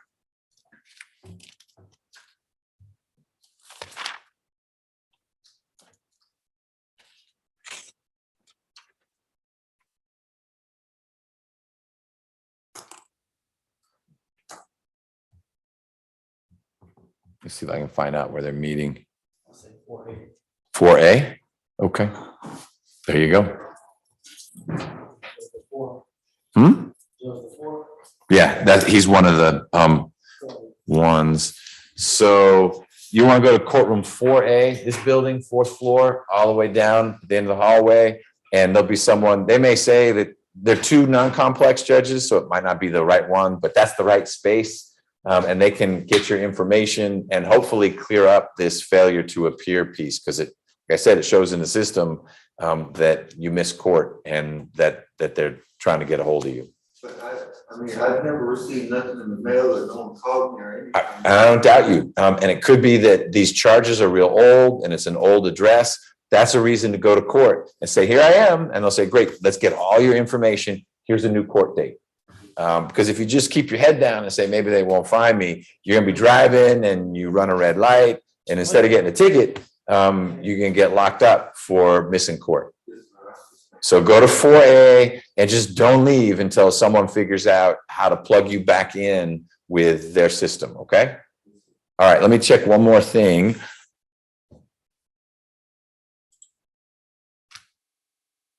So they've got an address of Forest Place in Lawrenceville. So that's why you didn't get anything, is that's where they send things, is to that address. And so you don't want to leave 4A until you've been able to either been told a different courtroom to go to, or you've been able to give people your new address, because then they can start mailing things to that address. You're not on the hook if they send it to the wrong address. You're actually supposed to keep your address up to date. But if you were arrested 4 years ago on this, you kind of forget about it and you move on. So my guess is that that's sort of the scenario here. Okay. All right. What courtroom? 4A. Good luck.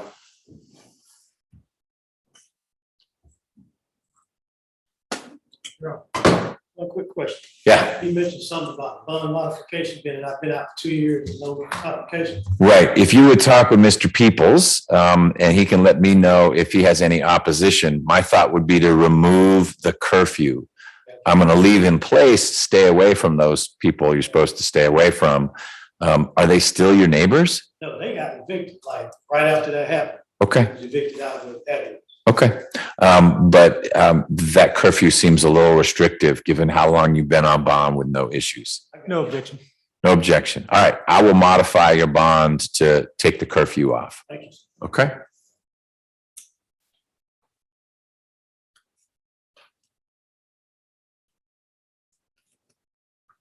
All right. I think we have two things left to do. We've got the revocation, but we also have Ms. Bins. Did she get back on?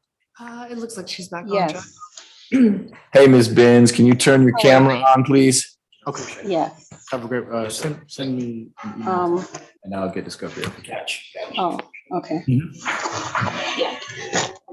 want for you to go, girl? Yes, sir. Yikes. Ms. Bins? Yes. Hey, how are you? Okay. Where are you? I'm actually at work. I'm in Florida. I have moved out of the state almost Okay. 3 years now. Got it. I took a half an hour off, but my boss, she couldn't give me any more time to sit in my car. So I'm like sitting at my desk. Okay, well, we'll make this quick, and we'll figure out what's next. So Ms. Wood told me that you earn too much to qualify for appointed counsel. That's not me telling you that you are Elon Musk rich, but you got a job and a car and all that stuff. And generally those folks need to hire their own attorneys. So what I'm going to do is reset this for a little while for you to line up an attorney. And then we'll need to get you back in court. It can be virtual. I'm not requiring you to come all the way to this courtroom, but a lawyer is going to need to file an entry of appearance on your behalf so that the prosecutor can work with that lawyer. How much time would you like to find an attorney? About a month or so. Okay, we'll reset it about 30 days out. How do we let you know when your next court date is? The address in the system is Stone Mountain, and it doesn't seem like you're there anymore. No, my grand aunt is there, but she didn't tell me that she received any letters. It's just by chance. I was actually checking a family member's case, and I said, let me just check mine, because every time I looked, it's almost been 3 years. Yep. And it's very old. Yeah, and I sued the company because of the harassment from this lady, and it settled. So Okay. I mean, I knew it was still open, but we tried to get an attorney for the case, and no one was taking it because nothing was there, and it's just popped up this year like out of nowhere. So I just need some time to get back with an attorney and just get this resolved. I just want to move on with my life. Got it. I respect that desire. We need an address where we can send notice for your next court date. Okay. So I gave the public attorney. Do you want me to, the public defender, do you want me to give it to you now? Nope. Let me make sure. Did you all get a mailing address? I do have one, but I have one, but I need the last part of what the street address is, because I just have something southwest. Okay. But you have a city, state, and zip code? Yes. Okay. So if you could just give us the street.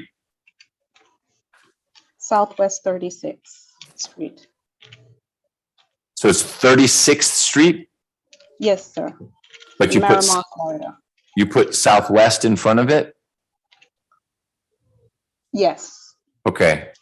Southwest 36th Street. I hope that works. Okay. Yes. right. 33023. Got it. Okay. Thank you, Ms. Bins. What do? You look like you're wearing like a doctor's jacket. Yes, I'm a nurse actually. I work with children, and I was at work, and it was a working dispute. I never touched her. I don't want you to tell me about the case. I just want to know what you do now. So you're a nurse and you work with kids. All right, go be with kids and you'll get notice for your next court date and it will be mailed to that address at Southwest 36th Street. Thank you. Will I be able to see anything in Odyssey? It's a good question. I think there will be a date listed. I don't know if you aren't a lawyer, what you can see in Odyssey.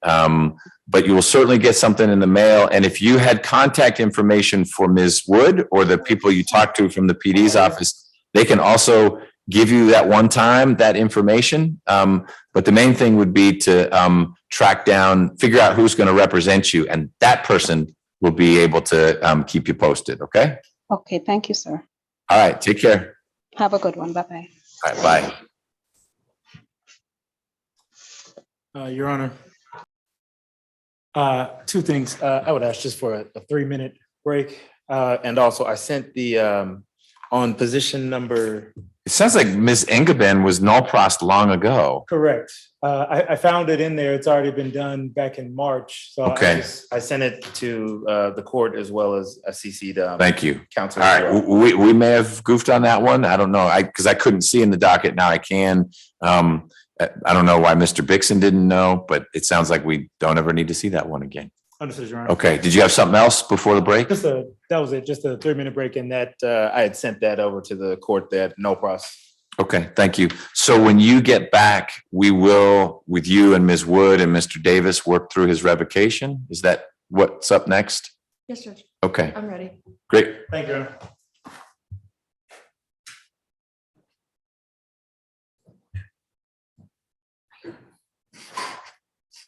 I have another for you.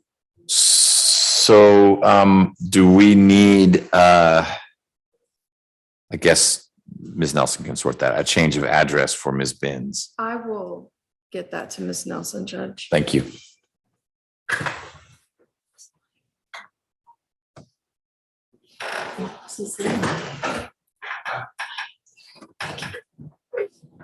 Hmm? I did. It was good. Got lots of my dad. Miami guy. Yeah. She said Southwest 36. That's Miami. Yeah, so what zip code do you think is there? Oh, that's not it. I missed the zip code when she said it. Southwest 36. It looks like Miami. You're right. They did it 65. backwards. Yeah, Southwest is.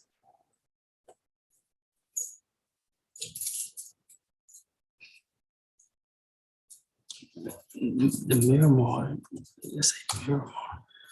Yeah, so this, what is it?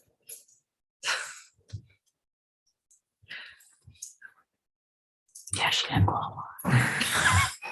What's the zip code on that? I don't know for sure if this is right, but 33027. Yeah, that sounds about right. Okay. 303. Perfect. 27. Thank you. Mhm.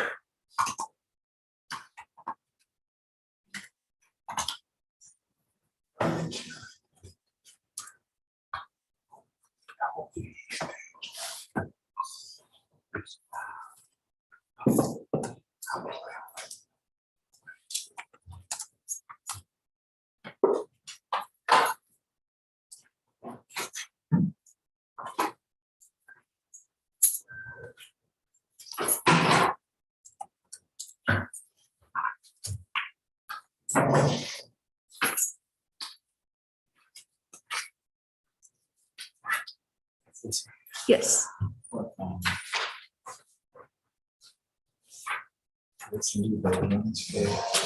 No, but I found in Odyssey, I don't know if you also know what I found.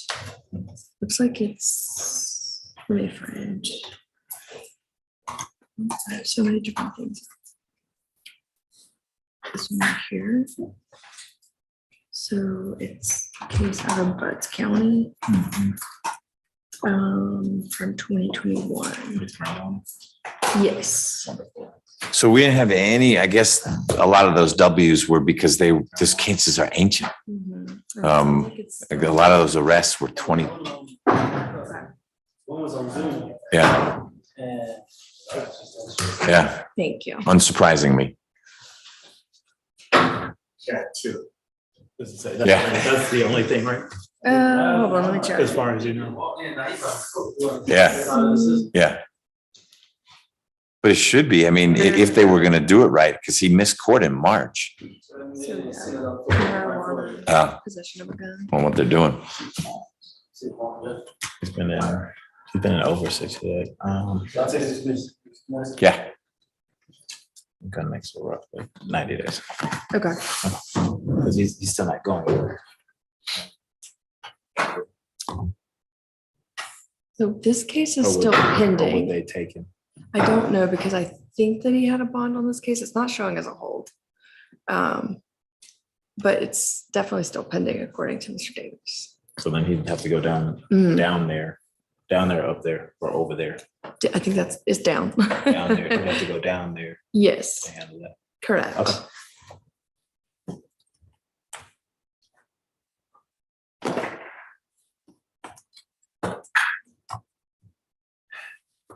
And Your Honor, this afternoon, is it Zoom or are they being transported? I think everyone's being brought over. I think Heinzman's on bond. It's the other guy.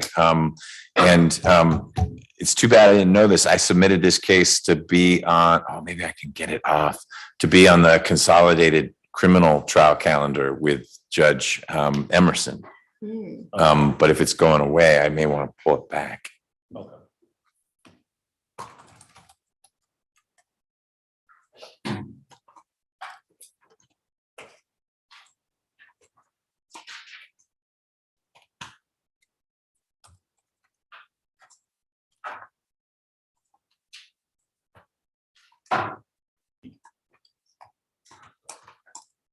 Have you worked much with that other lawyer in that case? That's a new name to me. I have not, he and I actually spoke at length yesterday, so. Nothing like a holiday conversation. Right. But I had never met him or heard of him prior to this. Okay. He has begun getting some of the C3/C2 cases through GPDC. And I look forward to seeing how he does. So then he'll be here a lot then.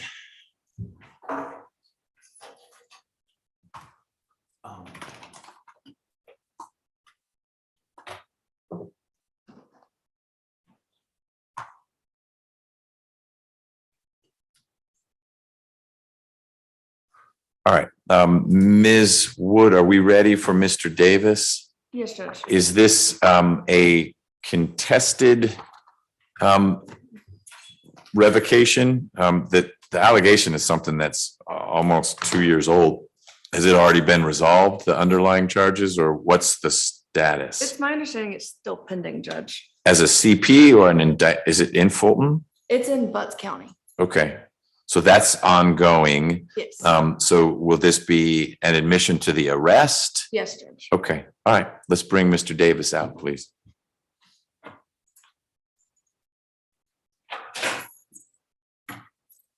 Is he a first offender on either of these? I don't think he would. I don't. Wouldn't make sense for the second one because he supposedly, it was possession of a firearm by a convicted felon. Right. I don't think he is, but I'll double check. Okay.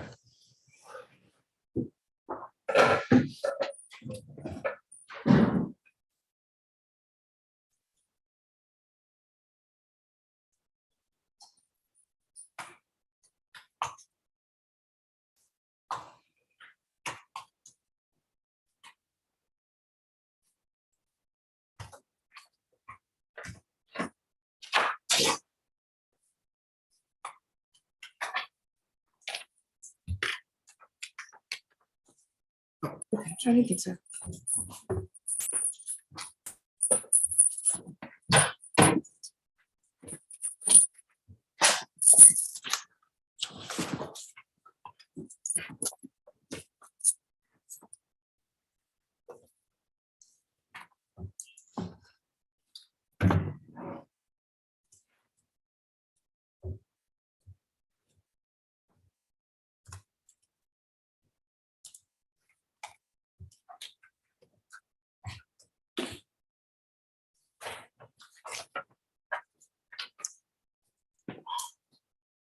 Okay.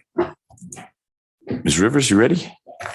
This is our probation revocation calendar for this morning. It is 2 cases involving Mr. Davis. Good morning, Mr. Davis. How you been? Good morning, sir. How you doing? I'm all right. Haven't seen you in a little bit. Yeah, you won't see me again. Okay. Mr. Davis is here, represented by Ms. Wood. He has 19 SC 166523 and 19 SC 168377. Those are 2 cases to which he entered guilty pleas in March of 2020 and was given some time in custody as well as some time on probation.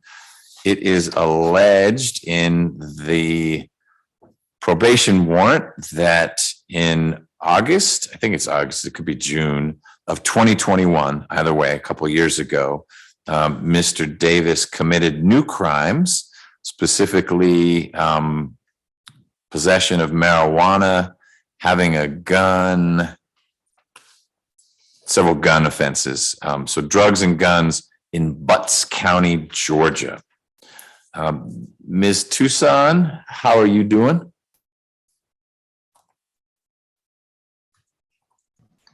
Well, how is everybody today? Well, I can only speak for myself, but I'm doing well. Can you tell me how much time remains on Mr. Davis's 2 cases, please? Sure, no problem. It's the same date on both cases, 1 year, 2 months, and 22 days. Got it. Thank you. And I don't think Mr.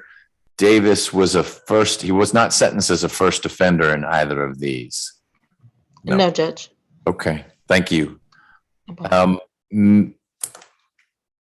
Ms. Jackson, good morning. Good morning, Your Honor. How are you? Hey, how are you doing? I'm doing all right. Can you tell me how many cycles Mr. Davis has and if he has other convictions beyond the 2 that we just talked about? He has 15 cycles, and I see a conviction in 2016 for possession of a firearm by a convicted felon, one in 2012 out of Clayton County for interference with government property, and he did receive first offender treatment in 2012 out of Clayton County for burglary. That case was sealed July 6, 2017. Nothing in addition, Your Honor. The 2016 conviction, the firearm conviction, what jurisdiction was that? That was in Fulton County. Great. Thank you so much. Yes, sir. All right, Ms. Wood, it's my understanding that Mr. Davis is going to admit or stipulate to, for purposes of this revocation proceeding, that he was arrested for these crimes, the marijuana and gun crimes in Butts County in 2021. Yes, Judge. Okay. Mr. Davis, what's the status of those charges? Do you know? Have you been indicted down there? Have you had any court down there? I have not been indicted, but I'm actually going to take it to trial though. Okay. Yes, I'm out on bond for it. You're out on bond for that. Okay. And you got picked up on these warrants When I got arrested. for what? When I got arrested in Butts County probation, they issued a hold for me. But that was in 2021. Have you been in for 2 years? Yeah, I've been in for 2 while. They put a hold on me before the county didn't come get me. Have you been in custody since 2021? Yeah, Just waiting to come up here? yes. Oof. Okay. But you have a bond out I of got a bond, I bonded out. for the Butts County charges. How big was that bond? Like 40,000, Okay. 45,000. So that's been posted, but then you were stuck because there was a hold For Fulton. from here Yes, since 2021. yes, It's like all of last year you were in jail. yes. Okay. All right. This should be pretty easy to resolve. Ms. Wood, what is your recommendation we do in Mr. Davis's cases? Judge, he's been here in Fulton that I know of. It definitely 94 days. We were going to ask the court to revoke 90 days and reinstate to probation. Do you have any information about whether Mr. Davis has actually been in continuous custody since 2021? I did not have a record of that, but I can try to check on that. If there's a Butts County like inmate roster, I'll look for it. I don't know about that. Okay. Well, I may have Ms. Nelson look into that as well. Because then the revocation can be longer, but he can get credit for what time he's been in, because it sounds like if Mr. Davis is, he would know best, if he has been in the Butts County Jail, is that where you've been living? Where I know you've been here for 3 months, but before that, where were you? I was only in Butts 3 months. Okay, where'd you go after that? They let me, Fulton County didn't come get me. Oh, okay. That's the piece I'm missing. So I wasn't in Butts County for 2 years. got it. So you were in Butts County for about 3 months. 3-4 months, yeah. Okay, made bond. It made bond, Fulton County didn't come get me. Okay. I thought it was over with. I didn't know I had to come to jail, but when I got arrested. It's not your job. I mean, Right. either Fulton County is supposed to come get you, They didn't come get me. or the warrant's supposed to be lifted. Regardless, Butts let you out. Butts let me out. Okay. Did you then come back to College Park, or where you? I went home. Okay. So you've been at home, and then how was it that you got arrested on this? Did they come to your house? Ran my tag. Okay. They ran my tag. So you're driving, they run your tag, My tag, and they said I had a warrant, which I thought was over with. and that was this warrant. It didn't. That's why I'm here. Got I've it. been here 3 months. Okay. How long were you in Butts after you posted your bond? 3 days. 3 days. Okay. And that's about what they're supposed to do, is that they would let the other jurisdiction know, we've got Mr. Davis, you're going to come get him. And if they don't do anything, I thought it was over with. okay, that's a reasonable thought to have. Okay. So Ms. Wood, your recommendation is to revoke 90 days and reinstate the Been balance. in any trouble since. Yes, Judge. Okay. Do you have a lawyer down in Butts County? Yes, I do. I've been going to court. Okay. That's why I thought it was over, because I was going to court. All right. Mr. Peoples, what is your recommendation in Mr. Davis's situation? Your Honor, the state's recommendation would also be to revoke 90 days and reinstate. Okay.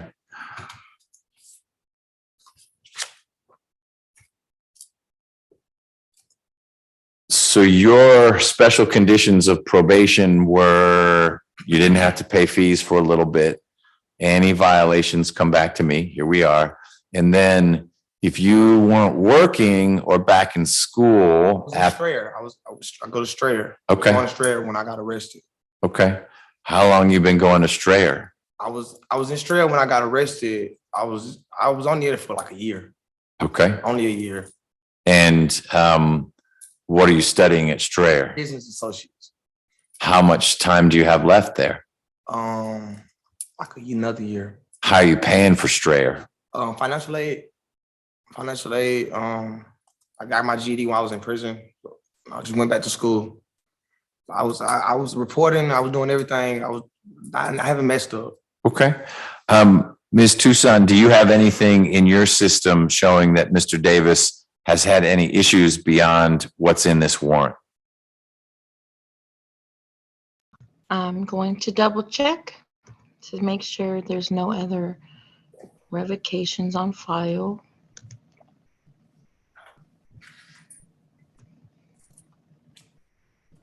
That's revocation.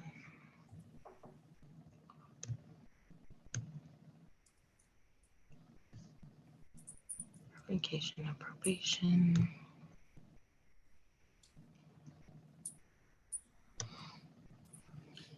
Whoa, you got your hair cut when you went in the state system.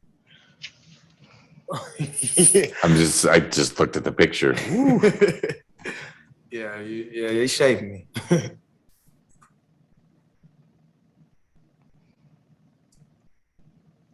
No, Judge, there's no other revocations on this case. Okay, thank you. No problem.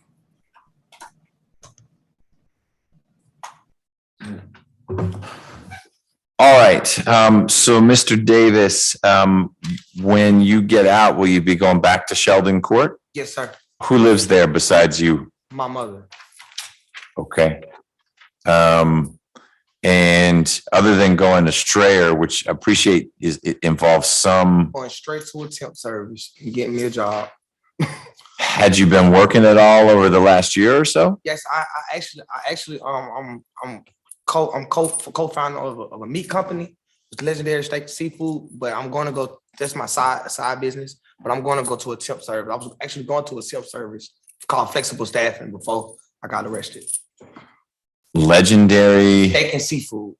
Okay. Does that have a storefront? Like, could I go to Legendary, or it's more of something in your mind? No, it's actually I'm on the street selling meat, steaks and seafood, selling crab legs and stuff like that. That's just when I get off of work.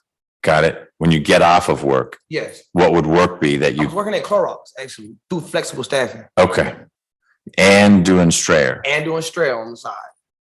Okay. I'm trying. I got a daughter. Okay, good. What's your connection to Butts County? My grandmother is from there. I was taking my And I don't want you to tell me any of the facts. I just was Okay. curious. So you have family down there? Yeah, I have family down there. Okay. All right. Okay.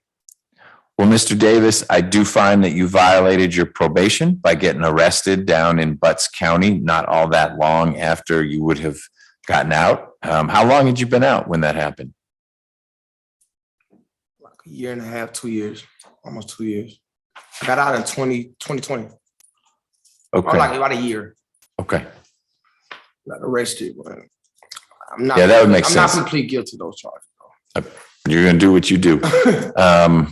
Okay. But either way, I find that you violated the terms and conditions of your probation by that arrest.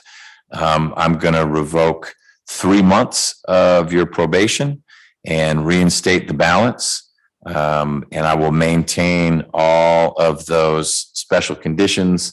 The main one of which is you're working or you're in school or both. And if not, you'll be doing community service. Mr. Peoples, anything else on behalf of the state in connection with this case? No, Your Honor. Ms. Wood? No, Your Honor, thank you. Okay. Mr. Davis, good luck. Thank you, sir. Thank you. Judge, is that on both cases? Yes, ma'am. That's the same revocation in both cases. They've got the same duration. So that's for both cases. Okay, thank you. You bet. Oh, Ms. Tucson, do you need to give Mr. Davis any reporting instructions, or he's just going to maintain what he's been doing? I'm looking now to see what the address is that we have. Because once he's released, he'll have to report to Fulton County. And if he's going to be living in Butts County, he'll have to come to Fulton, give us the current address, and then we'll transfer his case. Okay, he's not, that's where his grandmother lived. He goes down there because he's got legal business down there, but he's maintaining his room in his mom's house that I'm sure he pays her handsomely for at that address in College Park. Okay, that's the address I have. Okay, then he'll need to report to Fulton when he's released. Got it. Thank you. Okay. So that is it, folks. We will reconvene at 1 o'clock. It will be for, I believe, 2 pleas. So hopefully we can get Ms. Tucson and Ms. Jackson back on. We'll knock those pleas out, and that should wrap things up for the day. Thank you, Your Honor. Oh, I apologize. I had a client added on. He's in the back. I'm fine with waiting till 1 to do his plea as well. It's a plea. It is a plea. Okay, let's do it then. We've been going all morning. I'll give folks a break. Who is that? It's Denzel Furlow. Oh, I remember that name. Yes. Is he on the trial calendar? That I don't. It doesn't know. matter. What's the case number? It's 22 SC 184-713. 713. Great. Furlow. All right. So he's here. Is that a Mr. Peoples case? It is. Yes, it is, Your Honor. Great. Then I'll just see everyone at 1. The plea with Heinzman and the co-defendant, any reason we cannot do that together? I'm fine doing them separately. I just want to know because I understand your question. I would ask, my follow-up to that would be, I mean, they could be done together. okay, well, think about it more. If you have any concern about that, or frankly, if you do, Ms. Wood, we'll do them separately. Otherwise, if they can both be in the courtroom, we can make it one proceeding. I'll ask each defendant all the questions, and you will too, but you'll say, do you understand that you waive your right to a trial? And then Mr. Heinzman will say, yes, I do. And I think it's Smith. Mr. Smith will say, yes, I do. It'll be faster that way. But if there are any concerns, they shouldn't be near each other, or you have a reason to ask one of them a question that you don't want to ask in front of the other, we'll do them separately. Understood. Okay. Thank you, Judge. Thanks, everyone. See you at 1 o'clock.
Mr. Peoples, have you seen Mr. Olaloya yet? Yes, Your Honor, he just went to the back to speak to his client. Okay, how about Mr. Heinzman? Have you seen him?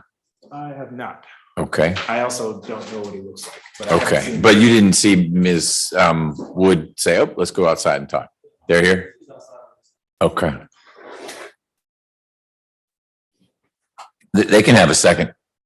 They're good. Okay, you can let them know.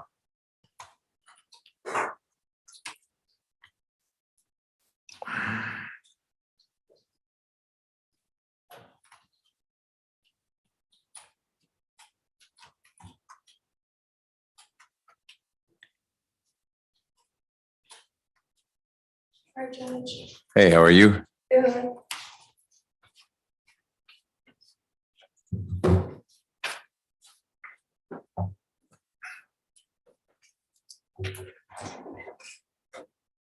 Mr. Peoples, in the other case, I know we're taking a plea with Ms. Wood's client. There's a female defendant that Mr. Jordan had said that that case is going to work out. There's another male defendant, co-defendant. Is his likely to go the way of Mr. Furlow, or your understanding of that case is that Belcher is the defendant's last name? That's one that is going to be harder to sort out. I spoke, is Belcher, if Belcher is represented by Ms. Cabrera? I spoke to her yesterday, and I think we're gonna come to a resolution. Okay, it's work out of bold. Yes, Your Honor. Okay. I don't think any of it is gonna make it to trial. Okay, great. As of right now. Understood. And things can change. You're not bound by any of that. I just was curious. Sometimes the DA's office clears out the easy ones to resolve in a particular case. And like, oh, this defendant, he could work it out, but it's gonna not be a simple one for him. Right. Okay.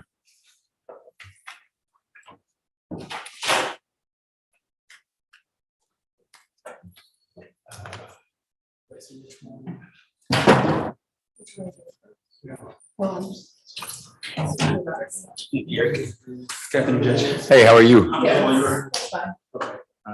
So, Mr. Peoples, did you think about more whether you want to do the pleas together or separately? Yes, Your Honor, we could do them together. And if that's gonna be the case, I would ask that we do Furlow first. Okay. I want to make sure we've got everyone we need, though. You're Mr. Heinzman? Great. And you're Mr. Olaloye? Great. Judge McBurney, nice to meet you in person. And your understanding is that Mr. Smith's ready to enter a plea. Okay, we're going to handle Mr. Furlow's case first. Is that all set, or do you need to talk to Mr. Furlow? Let's bring Mr. Furlow out, please.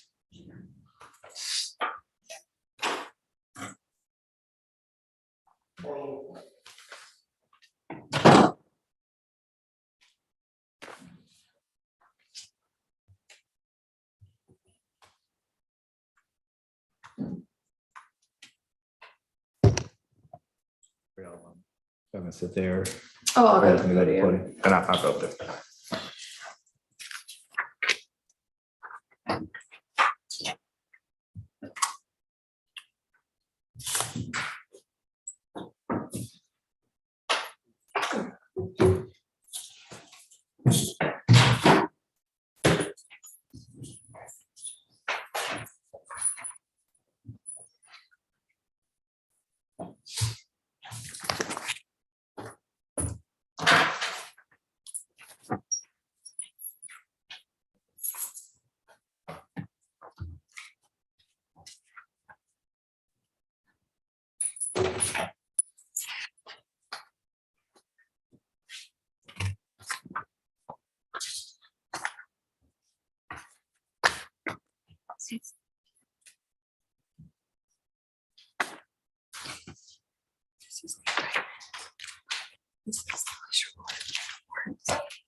Thank you.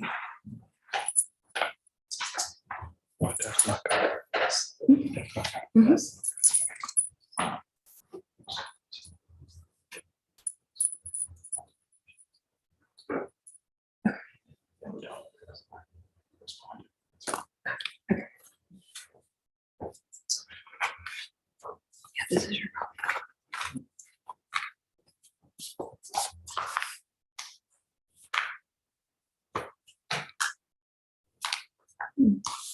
Just a pack, like really good. Okay. Are you guys ready? Yes, we're ready, Judge. Okay, well, we'll go on the record. This is 22 SC 184713, State versus Xavier Furlow. Actually, I have you down as Denzel Xavier Furlow. Is that the complete name? Yes, sir. Okay, Mr. Furlow is here with his lawyer, Ms. Wood. We have Mr. Peoples representing the state. And Mr. Furlow, Ms. Wood told me that you are prepared at this time to enter a plea in your case. Is that right? Yes, sir. Okay. In a moment, Mr. Peoples will put you under oath. Then you'll be answering a bunch of questions, mostly from him, some from me. I'll need you to answer those questions truthfully. I'll also need you to let me or Ms. Wood or both of us know if you've got questions of your own. I need to be comfortable that you're understanding what it is we're talking about. So if anyone says something that doesn't make sense or is different from what Ms. Wood told you was going to happen, will you let me know that? Yes, sir. Okay. And make sure you speak up when you're answering. Ms. Rivers needs to be able to hear what you're saying. Yes, sir. When you're ready, Mr. Peoples. Thank you, Your Honor.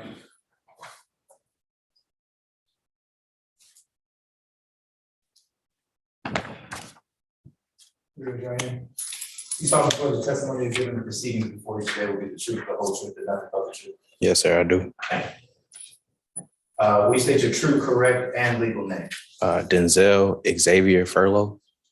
And are you at this time taking or under the influence of any drugs, medication, or alcohol? No, sir. Is there a medication that you normally take that you have not been given today? No, sir. How old are you? I'm 22 years of age. What is the highest level of education that you've completed? That would be the 11th. Do you have a GED? No, sir.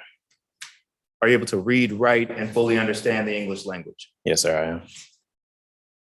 You understand that you're charged with the following offenses. Count 1 of armed robbery with a sentence range of 10 to 20 years or life.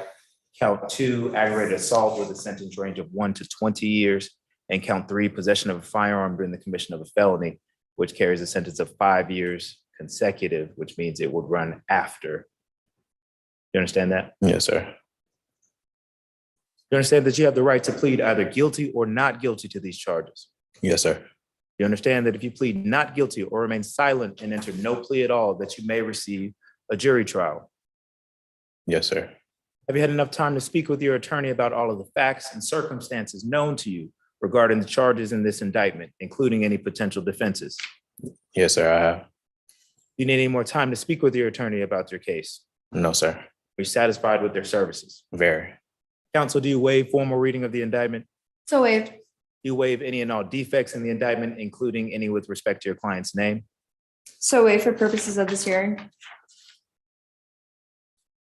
Mr. Furlow, do you understand that this is a negotiated recommendation to the court, which means that the joint recommendation of the state and the defense to the court would be a sentence of 20 years, the first 10 to serve in confinement, the balance probated, special conditions being a stay away from the listed, from the victims and the location, which will be explained later, as well as a stay away from your co-defendants in this case. Yes, sir. And restitution in the amount of $170 to Family Dollar. Yes, sir. You understand that as including a weapons forfeiture? Yes, sir. You understand, however, that the court does not have to accept this recommendation, and the court can sentence you to the maximum on each charge, as I just explained to you, and can run those sentences consecutively or one after the other. Yes, sir. You understand that if the court decides to order a sentence that differs from the negotiated plea, that you have a right to withdraw your plea of guilty. Yes, sir. You understand that this plea may be used to enhance sentencing on other convictions in this jurisdiction, as well as in other jurisdictions, including in the federal courts. Yes, sir. You understand that if you're placed on probation of any kind, that you cannot violate any criminal laws of any governmental unit or any special conditions of probation without being subject to revocation for the balance of the sentence. Yes, sir. You also understand that you are not allowed to possess nor use a firearm while on probation. Yes, sir. Are you a citizen of the United States? Yes, sir, I am. There are certain rights that you give up. Excuse me. Do you understand that you waive any and all defenses, including any mental health defenses, by entering a plea of guilty? Yes, sir.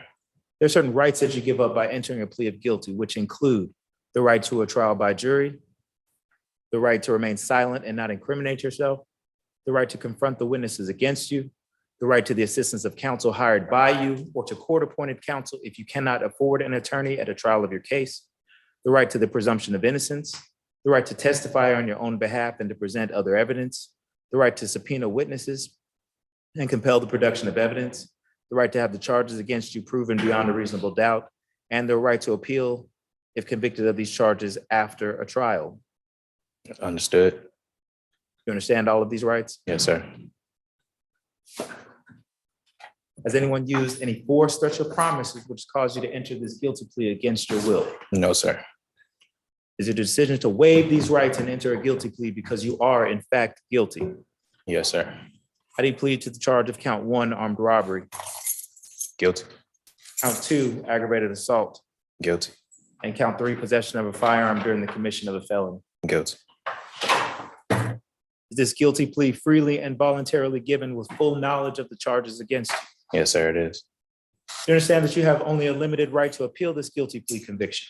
Yes. You understand that unless counsel is substituted or permitted to withdraw, the defense counsel will represent you until either the end of the current term of court or 30 days from today's date, whichever is later. Yes. You understand that you have only 12 months from today for a misdemeanor charge and 4 years for felonies to file a habeas corpus petition challenging the voluntariness of this guilty plea. Yes, sir. You understand that you have until the last day of the current term of court to file a motion to withdraw your guilty plea. Yes, sir. You understand that any of the filings that we've just discussed must be filed by your counsel unless you're representing yourself. Yes, sir. Your Honor, if this had proceeded to trial, the state would have expected to prove beyond a reasonable doubt that on October 4th of 2020 at 2925 Headland, Headland Drive in East Point, Georgia, in Fulton County, that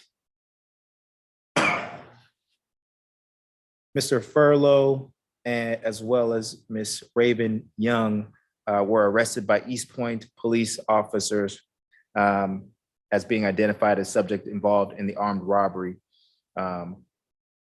And excuse me, Your Honor.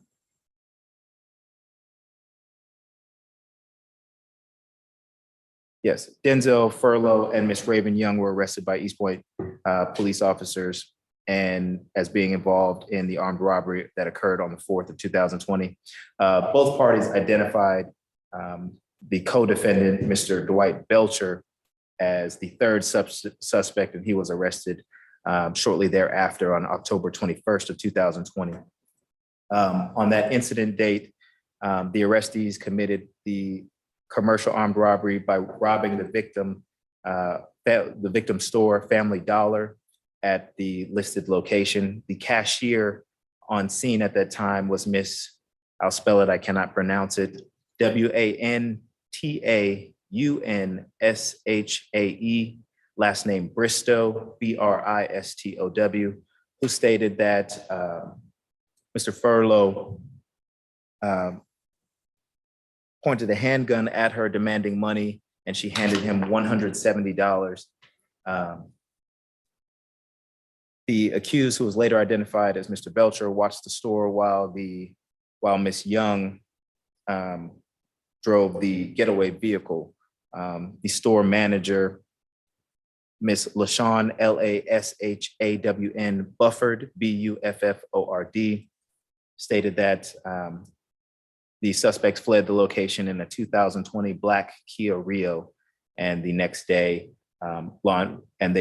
she was able to provide the license plate number as well. The next day, the Atlanta Police Department detained Mr. Furlow and Miss Young in Walmart parking lot at 844 Cleveland Avenue until East Point officers were able to confirm their identities. The arrestees, Mr. Furlow and Young, admitted committing the robbery with Mr. Belcher during their interviews. Counsel, do you stipulate there's a factual basis for this plea? We do. Thank you. And that's all from the state, Your Honor. So that Headland Drive address is actually the address for the Family Dollar store? Double check it, Your Honor, but I believe that is correct. Okay. No shots were fired, just gun pointed, and that was enough to get Ms. Bristow to hand the money over. That's correct, Your Honor. Okay.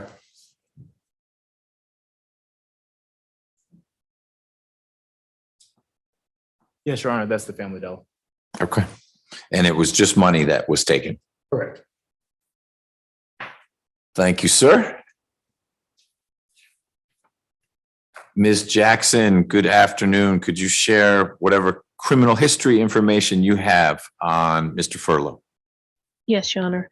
The defendant's he has 3 cycles. The defendant's last arrest was April the 12th, 2023 in Cobb County for 3 counts of armed robbery and robbery.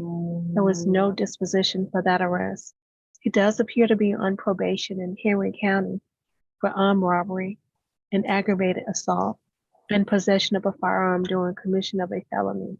That disposition date was January the 25th, 2023, and the term is for 10 years. Nothing in addition, Your Honor. All right, thank you. Ms. Wood, that's a little confusing.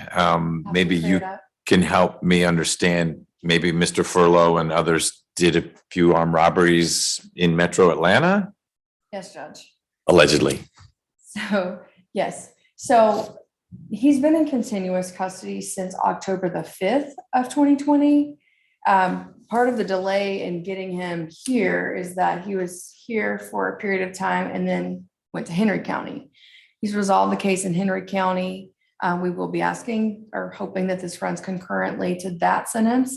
He was, it sounds like he was just, I know he was produced to or loaned out to Cobb to be arraigned in Cobb. So there's the next one. And then he's also has some business to tend to that's related to this matter in DeKalb County. Okay. So once he resolves the Fulton case, he will still have Cobb and DeKalb to deal with, Judge. Got it. And Henry gave Mr. Furlow 10 years to serve on the armed robbery, yes. Or robberies. And you're hoping that this 10 years runs concurrently with those 10 years? Yes, Judge. Okay. So just so I don't forget the credit for time served date, it is October 5th, 2020. That's 988 days. Judge, this is a series of very poor decisions by Mr. Furlow. He is from Atlanta. However, he had been leading up to the incidents in question. He had been in South Carolina. It's my understanding, I don't have all the details. I do believe he was potentially wrongfully incarcerated there. He was there in lockup for approximately 2 years. In South Carolina? Yes. To come here for these charges, or this was 6 years ago? He was, I believe they might have been juvenile charges. Maybe that's why they're not popping up. But not related to this Not situation? related to this. Okay. But I'm sharing this with the court so that the court understands part of the circumstances that led to these incidents. He was released from South Carolina. He didn't have his ID, the normal things. He didn't have a social security card. He didn't have any family support. And a very poor decision was to go to the Family Dollar and Get $170. yes, Judge. I will highlight for the court, he was my dismay, very forthcoming with all investigators of all the jurisdictions.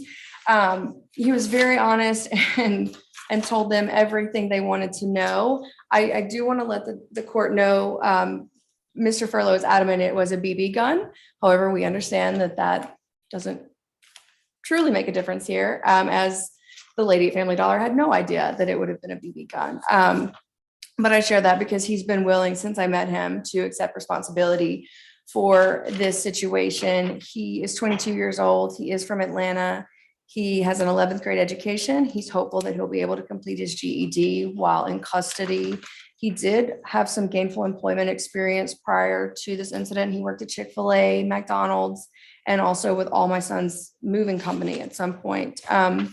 We would just ask that you accept the state's recommendation in this case, Judge. So the Henry County and Cobb County and maybe DeKalb County armed robberies or other situations, were they all in the vicinity, the chronological vicinity of October 4th, 2020? Yes, Judge. Okay, so they all would fit into the narrative of bad experience in custody in South Carolina, gets out, really nothing going for him at all. Maybe he connects up with Belcher and Young for all these things, but at a minimum, he connected with them for the Family Dollar. And it may be that there are a few others like it. Do you know anything about the Henry County plea? Was it the same kind of thing, or getting someone on the side of the road? They're all businesses, Judge. Okay. No individuals on the street. Okay. All right. Thank you for sharing that. Mr. Furlow, anything you want to add? Other than the fact that I do take full responsibility for everything I've done. My co-defendant, Mr. Dwight Belcher, that y'all have on this case, he was nowhere at the location or during the crime. Though I did say that he was there to detectives, I was only saying that in that moment out of spite, because me and Dwight had an argument before I got locked up. And I've also explained it in Henry County when I took the plea that he wasn't involved in the armed robbery at all. But I just wanted to put that, on record. What had you and Mr. Belcher been arguing about? Stupid stuff? Stupid stuff. Okay. So there's not security camera footage that shows you and Ms. Young with a third person. You didn't invent him. He's a real person, but you artificially placed him at the scene as a lookout. Correct. Okay. And you used his name for the Henry County case as well. Yes. When you were doing, I know it disappointed Ms. Wood, but it may make this less painful for you in the long run. You were candid with law enforcement, other than that you're saying you spun Mr. Belcher into the story. Did you put him in Cobb and DeKalb as well? No, I believe so, but not all of them. Okay. But more importantly, the only one we've got to work through is the Family Dollar in East Point. And what you're saying on the record here is that Mr. Belcher wasn't even there, or he was there, but he didn't know what was going on. He wasn't even there. Okay. And you're saying Ms. Young would say the same thing if she was being candid with us? Yeah. Well, yeah, she was being candid. Does she have a beef with Belcher also? Probably off of the face of me. She was my girlfriend at the time. So she's just sort of having your back. If you're mad at Belcher, she's mad at Belcher. Right. Okay. And what would you describe Ms. Young's connection to these situations to be? She didn't know of anything until I was running back to the car. Okay. And you said, go, go, go. Right. It seems like she'd figure out after the first one. So which was the first of all of these? The first was in DeKalb. Okay. But she wasn't in the vehicle at all during that one. What was the first one she was involved with? It would be this one. Okay. And then was she your driver for any of the others? No. So this is the only one, all she did was get you out of there, not knowing. How did you pull off the other ones then? Who drove you there? I had another friend with me. Okay. Not Ms. Young? No. Not Mr. Belcher? No. Have you told law enforcement who these other people were? And Henry, I gave his name during my testimony. But Testimony, like you had a trial or during like the plea conversation? Plea. Okay, so Henry asked you what they wanted to, and you answered them truthfully there. correct. Okay, great. And again, we're just dealing with this one. And that was you and Ms. Young, and now you're saying not Mr. Belcher. Right. Okay. What kind of role did you give him in the others? Pretty much just, I guess, call me if he's seen the police. Okay, got it. Were you wearing a mask or anything when you went in? COVID mask. Okay, all right. Well, that means you didn't stand out when you walked in. Okay. Who do you have in the Atlanta area? You have parents, brothers, sisters, kids? I have no kids. Okay. I have majority of my family, my mother, my father, my grandmother, 2 aunts, my brother, my sister. Okay. Are they all doing okay? Yes. All right. Well, this is probably not a great day for them either. Is there anything more you want to add? Just that I sincerely apologize to the victims. Okay. Oh, I forgot to ask that because I thought I heard you weren't talking to me necessarily, but we were all in the same room, Mr. Peoples, that there may be a victim who wanted to be present or heard. But I know we've got 2 cases. Is that the other case? That's the other case. Okay. Well, we'll get to that. Any victim impact statement either from Family Dollar, probably not, or Ms. Bristow? No, Your Honor. Our office has attempted to contact both. There was no return from Family Dollar, and Ms. Bristow, she does not want to be involved from our last attempt to contact her from our office. Okay, got it. Well, Mr. Furlow, you're remarkably well-spoken and thoughtful about this.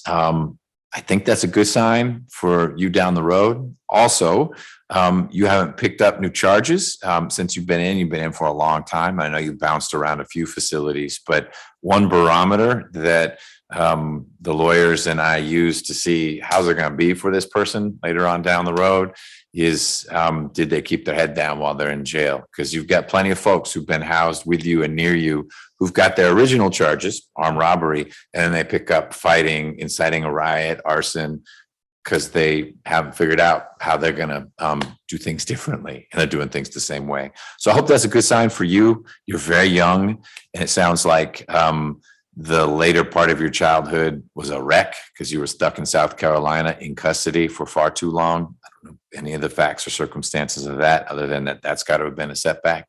So I don't know when it was that you learned to be as well-spoken and thoughtful as you are, but I hope you carry that with you. And I trust your family will be there for you when you get out. And unlike a lot of folks I deal with in your situation, when you get out, you're not going to have a 11-year-old kid that you never knew. So that's particularly good for that kid. I do find there's a factual basis for your plea, and that your plea was knowing and voluntary, meaning you've understood everything we talked about. Any questions about anything? No, sir. And voluntary just means no one's forcing you to enter this plea. You've already told us that. I'm sentencing you pursuant to the Probation Options Management Act. And all that means is that when you are out on probation, if you have a minor violation, you and probation will work through that. But if it's something bigger, you get arrested again, that will come back to the judge who has your case, and you'll have to handle it that way. Mr. Furlow, do you authorize someone on my staff to sign the indictment on your behalf indicating your guilty plea? Yes, sir. Okay, Ms. Wood? Yes, Judge. And Mr. Peoples? Yes, Your Honor. Mr. Furlow, well, one question. Based on the factual basis you provided, Mr. Peoples, it sounds like the aggravated assault would merge into the armed robbery. Was there anything more than the pointing the gun at, which would cause the person to say, you bet I'm going to give you, okay. Ms. Wood, do you, I don't want to get it wrong. It's not going to change the larger picture, but sometimes aggravated assault, I think, can merge into armed robbery. I agree with that assessment, Judge. Okay. So look at the indictment again. Your sentence on count 1, Mr. Furlow, is going to be 17 years to serve 10 with the balance probated. So I'm giving you a little less probation only because these very, very long probationary sentences end up dogging people for too long. If you haven't figured out how to do things differently, we're not going to figure that out in year 8. We're going to figure it out in week 8. So 17 years to serve 10, balance probated. Count 2 merges into count 1. See, let me structure that again. Sorry, Ms. Nelson. It's going to be 12 years to serve 10 with the balance probated. Count 2 merges into count 1, and count 3 has to run consecutive and it has to be 5 years. I'm going to probate that. So the total sentence is still what I said, 17 to serve 10, balance probated. You'll get credit for time served since October 5, 2020. That's 2.5 years at least, which is good for you. Special condition of your probation, number 1 is that you get your GED. My hope is you knock that out well before you start probation. But if you don't, you'll need to get that. You should have no contact with Mr. Belcher. And are you and Ms. Young still an item, or that's over? No. Okay. I think for her sake, we'll say no contact with Ms. Young. So if you come up with other bad schemes, she doesn't get stuck in those schemes. I'll tell you what, if for whatever reason the romance is rekindled when you get out, you can always ask Ms. Wood or another lawyer to have your probation modified so you can be around Ms. Young. But for now, no contact with co-defendants, no contact with Ms. Bristow. That's the cashier. I assume that was a stranger to you. And if there is still a Family Dollar at 2925 Headland Drive in East Point, when you get out, stay away from that Family Dollar. I'm not going to worry about the restitution. I appreciate that you did take $170 from Family Dollar, but the net present value of that, knowing that you can't pay it till you get out, would be about a nickel. So we're just not going to worry about it. And to repeat, because I think there was a question, count 3 is 5 years consecutive to count 1 probated for that total sentence of 17 to serve 10, balance probated. Mr. Peoples, did you have anything else we needed to cover in Mr. Furlow's case? No, Your Honor. Okay, Ms. Wood? No, Your Honor, thank you. All right, Ms. Tucson, other than telling Mr. Furlow that he needs to report when he gets out, he's going to be in for a while. Do you need to add anything? No, Judge, the other information's in here from the Henry County case as well, so it will be the same. Let me add that. Do you have the Henry County case number? Sure. Oh, okay, great. I was asking Ms. Wood, but anyone who's got it, it would be great. What is that? It is 2022 SUCR 142 PP. Okay, so the sentence that you just received in the Fulton County case is meant to run concurrently with the Henry County case, 2022 SUCR 142 PP, Peter. They should be running at the same time. All right. Good luck. Thank you so much, Judge. Thank you, Your Honor. I don't know. Are you on? Okay. Thank you.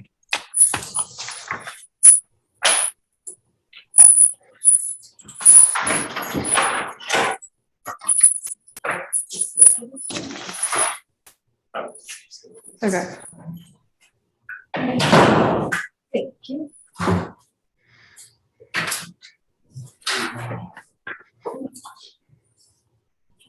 Smith and Yeah, are you okay if we do Smith and Heinzman at the same time? okay.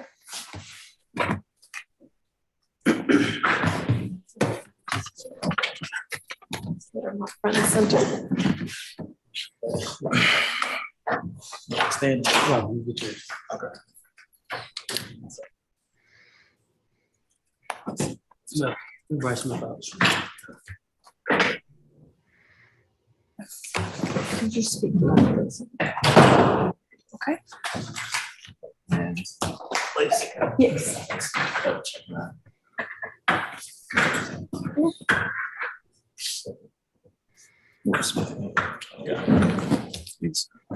in this one. Yes. Correct. Mhm. Yep. Mhm. Yes. Perfect. Thank you.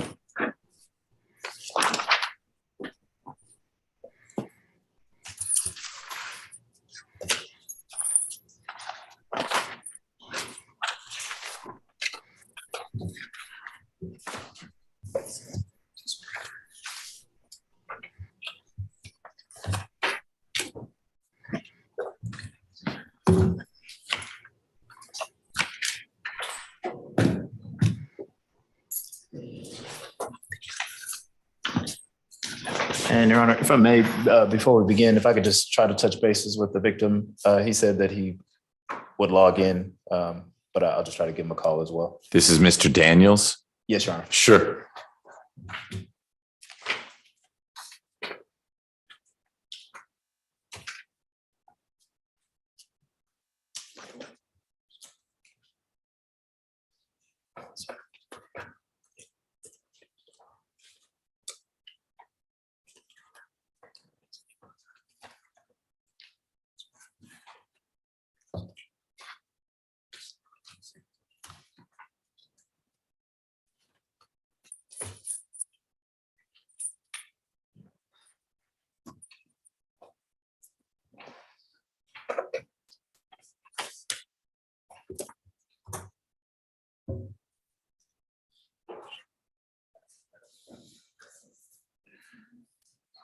Okay. And how long? have you been I've been there for like 7 years. there? Okay.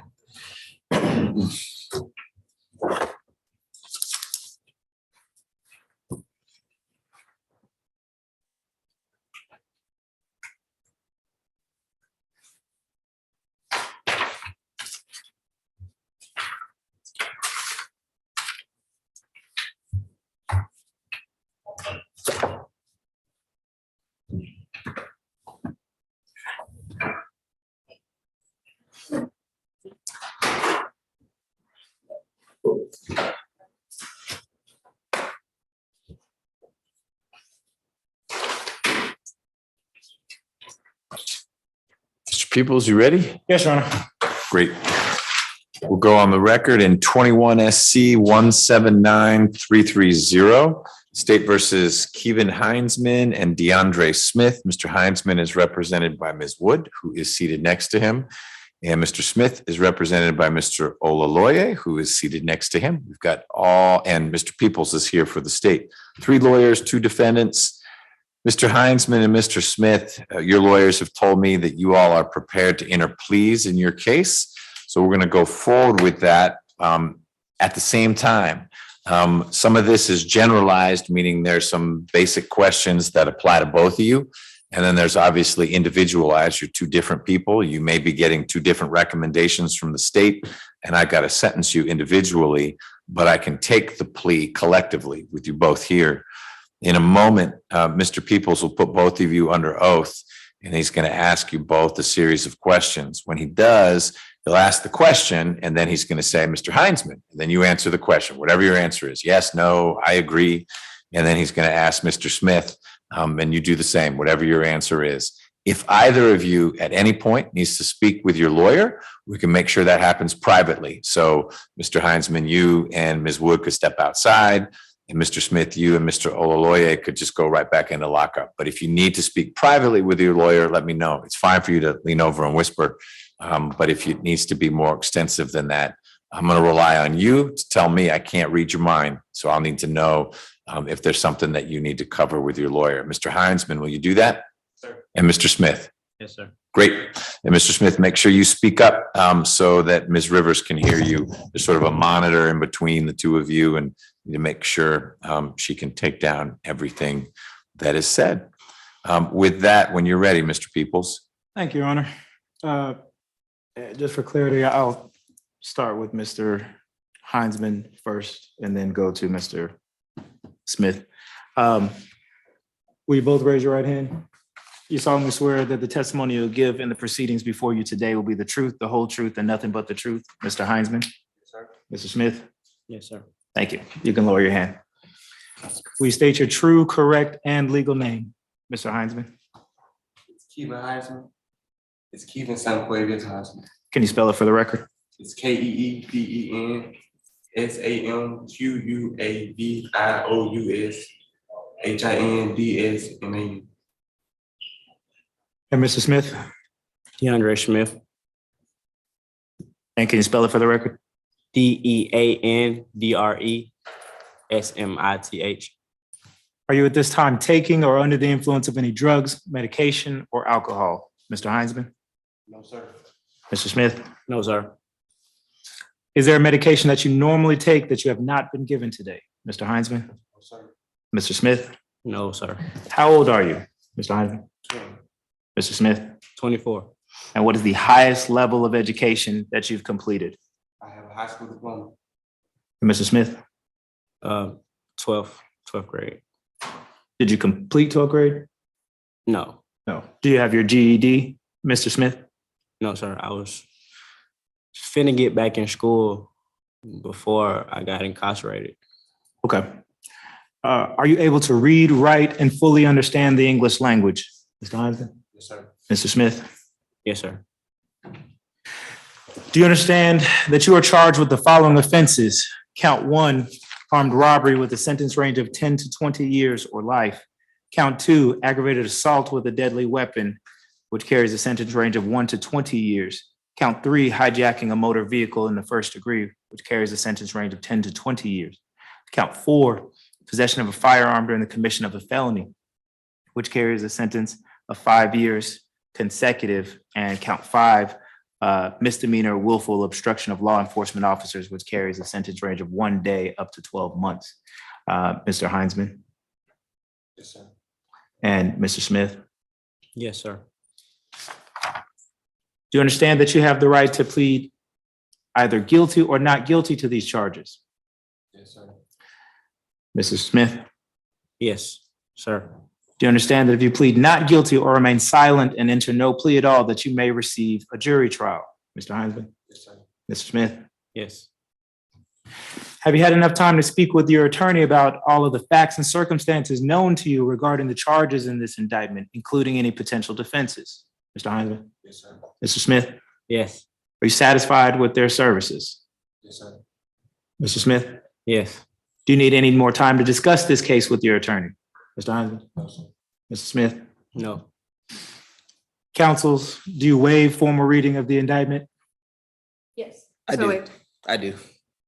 And do you waive any and all defects in the indictment, including any with respect to your client's name? So waived. I do.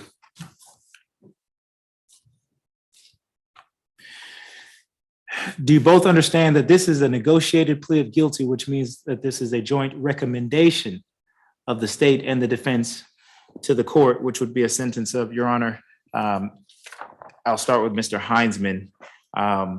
The state's the recommendation would be a reduction to the lesser included of robbery. He would plead to counts 1 and 5, and counts 2, 3, and 4 would be null prost.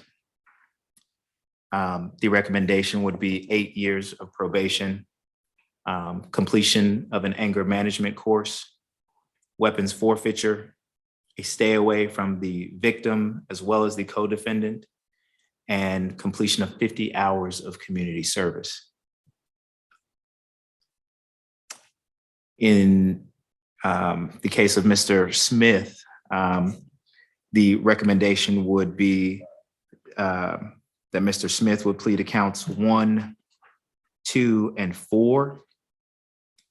And we would ask for the time recommendation would be 15 served 3. We would ask that the court would deviate in the time under 17-10-6.1E. The special conditions being completion of an anger management course, a weapons forfeiture, a stay away from the victim and the co-defendant, as well as 100 hours of community service.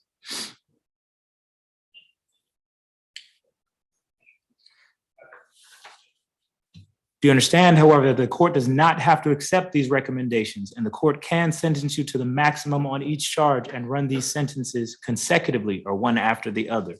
Mr. Heinzman? Yes, sir. Mr. Smith? Yes.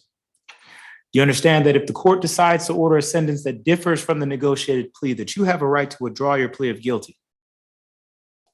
Mr. Heinzman? Yes, sir. Mr. Smith? Yes. Do you understand that this plea may be used to enhance sentencing on other convictions in this jurisdiction as well as in other jurisdictions, including in the federal courts? Mr. Heinzman? Yes, sir. Mr. Smith? Yes. Do you also understand that if you are placed on probation of any kind, that you cannot violate any criminal laws of any governmental unit or any special conditions of probation without being subject to revocation for the balance of the sentence? Yes, sir. Mr. Smith? Yes. Do you understand that you are not allowed to possess nor use a firearm while on probation? Yes, sir. Mr. Smith? Yes. Are you a citizen of the United States? Yes, sir. Mr. Yes. Smith? Yes. Mr. Smith? Yes, I am.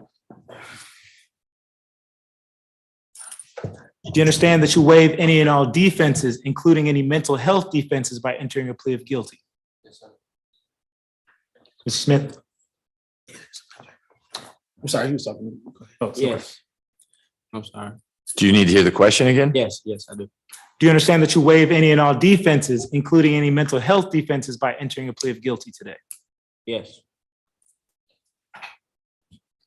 There are certain rights that you give up by entering a plea of guilty, which include the right to the trial by jury, the right to remain silent and not incriminate yourself, the right to confront the witnesses against you, the right to the assistance of counsel hired by you or to court-appointed counsel if you cannot afford an attorney at a trial of your case, the right to the presumption of innocence, the right to testify on your own behalf and to present other evidence, the right to subpoena witnesses and compel the production of evidence, the right to have the charges against you proven beyond a reasonable doubt, and the right to appeal if convicted of these charges after a trial. Do you understand these rights? Yes, sir. Yes. Has anyone used any force, threats, or promises which has caused you to enter this guilty plea against your will? No, sir. Mr. Smith, No, sir. is your decision to waive these rights and enter a guilty plea because you are in fact guilty? Yes, sir. Mr. Smith, Yes.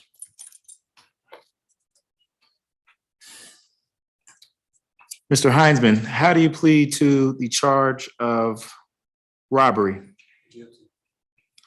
and misdemeanor obstruction of law enforcement officers? Guilty. And Mr. Smith, how do you plead to the charge of armed robbery? Guilty. Count 2, aggravated assault, Guilty. and count 4, possession of a firearm during the commission of a felony. Guilty. Is this guilty plea freely and voluntarily given with full knowledge of the charges against you? Yes, sir. Mr. Smith, Yes. do you understand that you have only a limited right to appeal this guilty plea conviction? Mr. Smith, Yes. do you understand that unless counsel is substituted or permitted to withdraw, that defense counsel will represent you until either the end of the current term of court or 30 days from today's date, whichever is later? Yes, sir. Mr. Smith, Yes. you understand that you have only 12 months from today for a misdemeanor charge and 4 years for a felony to file a habeas corpus petition challenging the voluntariness of this guilty plea? Yes, sir. Mr. Smith, Yes.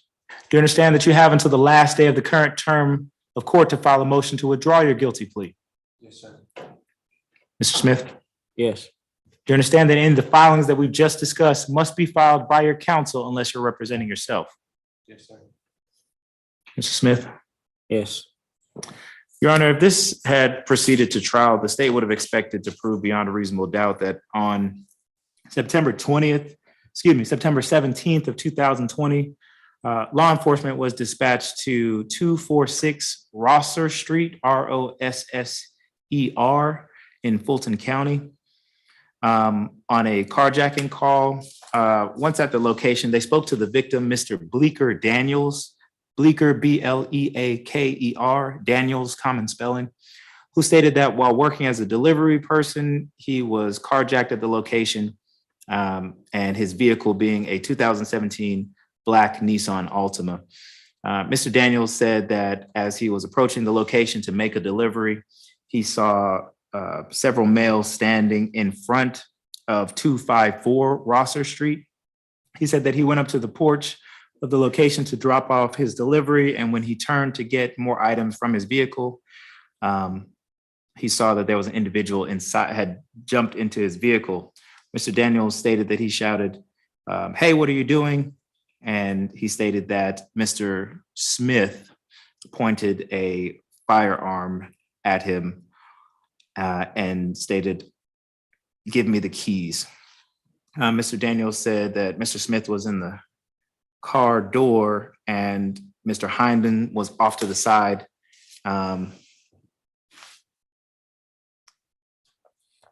And could not tell if he was armed as well.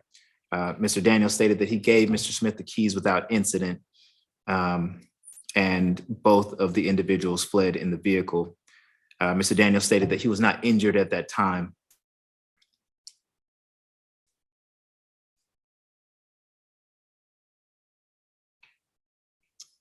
Shortly thereafter, law enforcement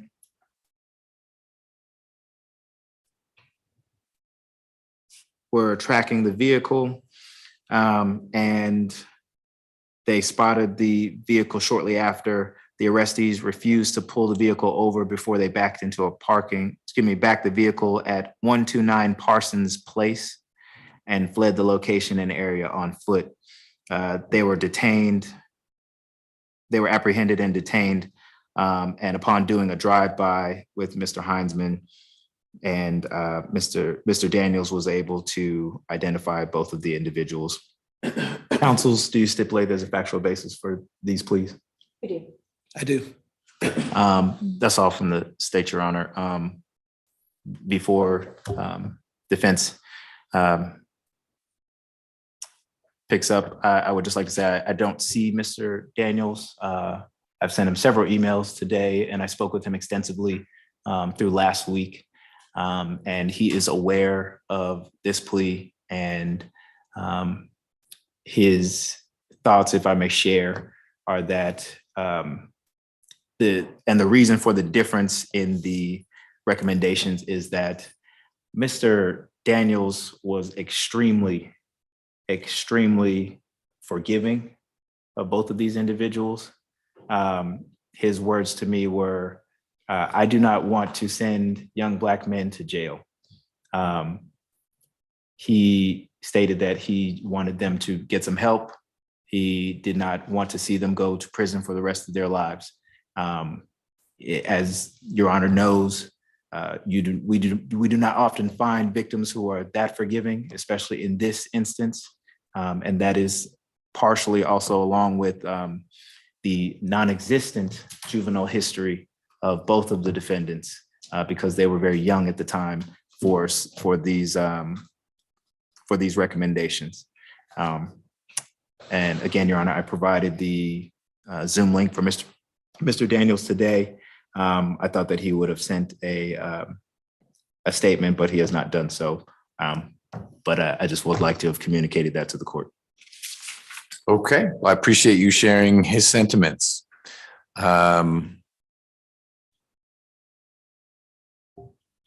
So the aggravated assault is the pointing of the gun at Mr. Daniels, which got him to say, "Here are the keys." It doesn't sound like the gun was fired or there was a pistol whipping. Mr. Daniels was so compliant that it didn't escalate beyond what's already pretty darn serious, where someone points a gun at you and takes your car at gunpoint. That's correct, Your Honor. Okay. So I imagine count 2 would merge with the armed robbery in that case. Probably so. I just wanted to make sure I understood the facts, because if Mr. Smith led Mr.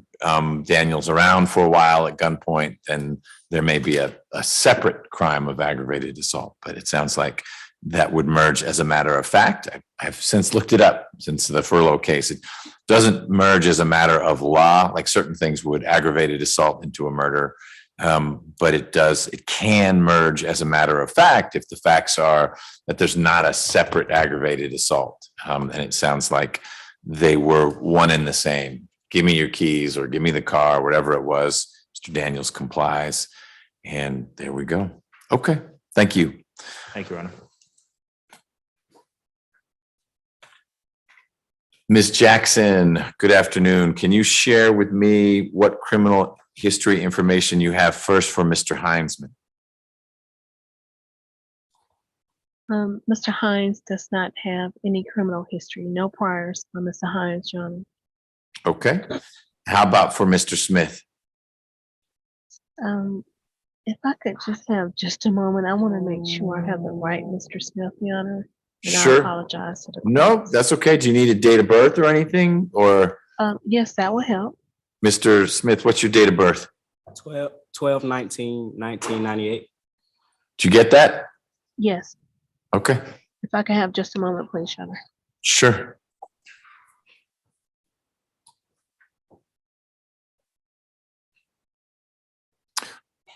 While Ms. Jackson's looking that up, let me cover a few things with both of you. I find that there is a factual basis. Let me ask Mr. Peoples a couple more questions. Yes, Your Honor. So Mr. Heinzman, did he hop in the car with Mr. Smith? I'm trying to understand what connects Mr. Heinzman to this beyond Yes, Your Honor. being there. They leave together. While I spoke extensively with Mr. Daniels, he was explaining that Mr. Heinzman, he could not tell if Mr. Heinzman had a firearm.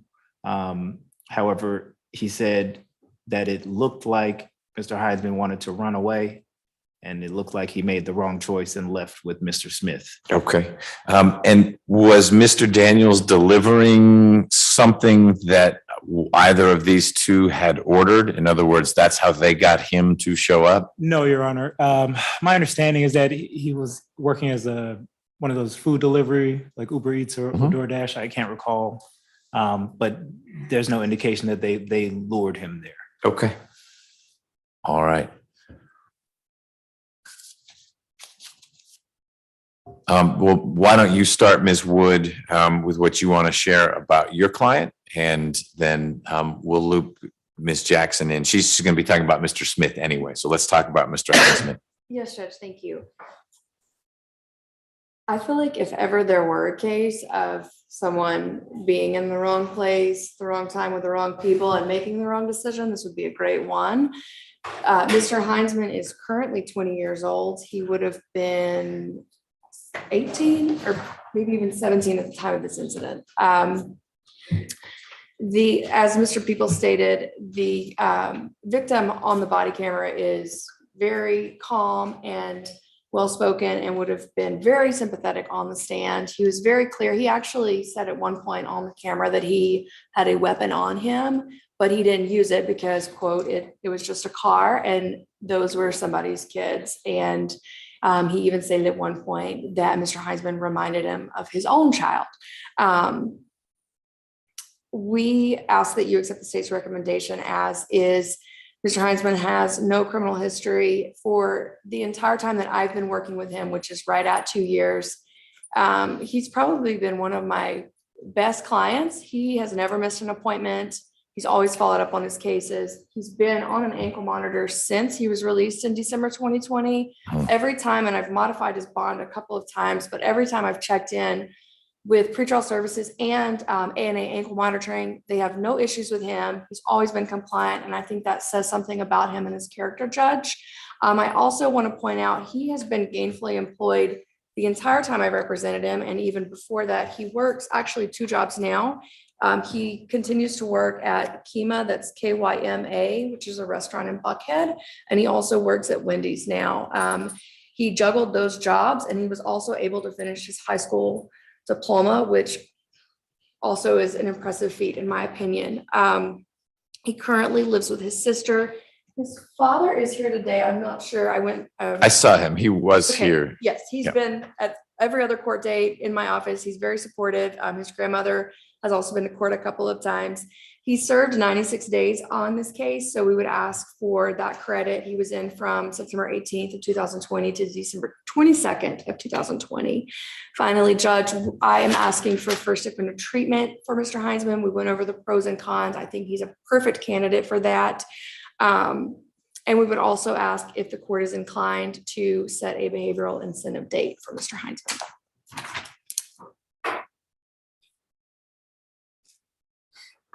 Your Honor, I apologize to the courts. That was not the right Mr. Smith, so I'm currently running that record now. No problem. We're going to work through Mr. Heinzman and then we can talk about Mr. Smith. Okay, thank you. Sure.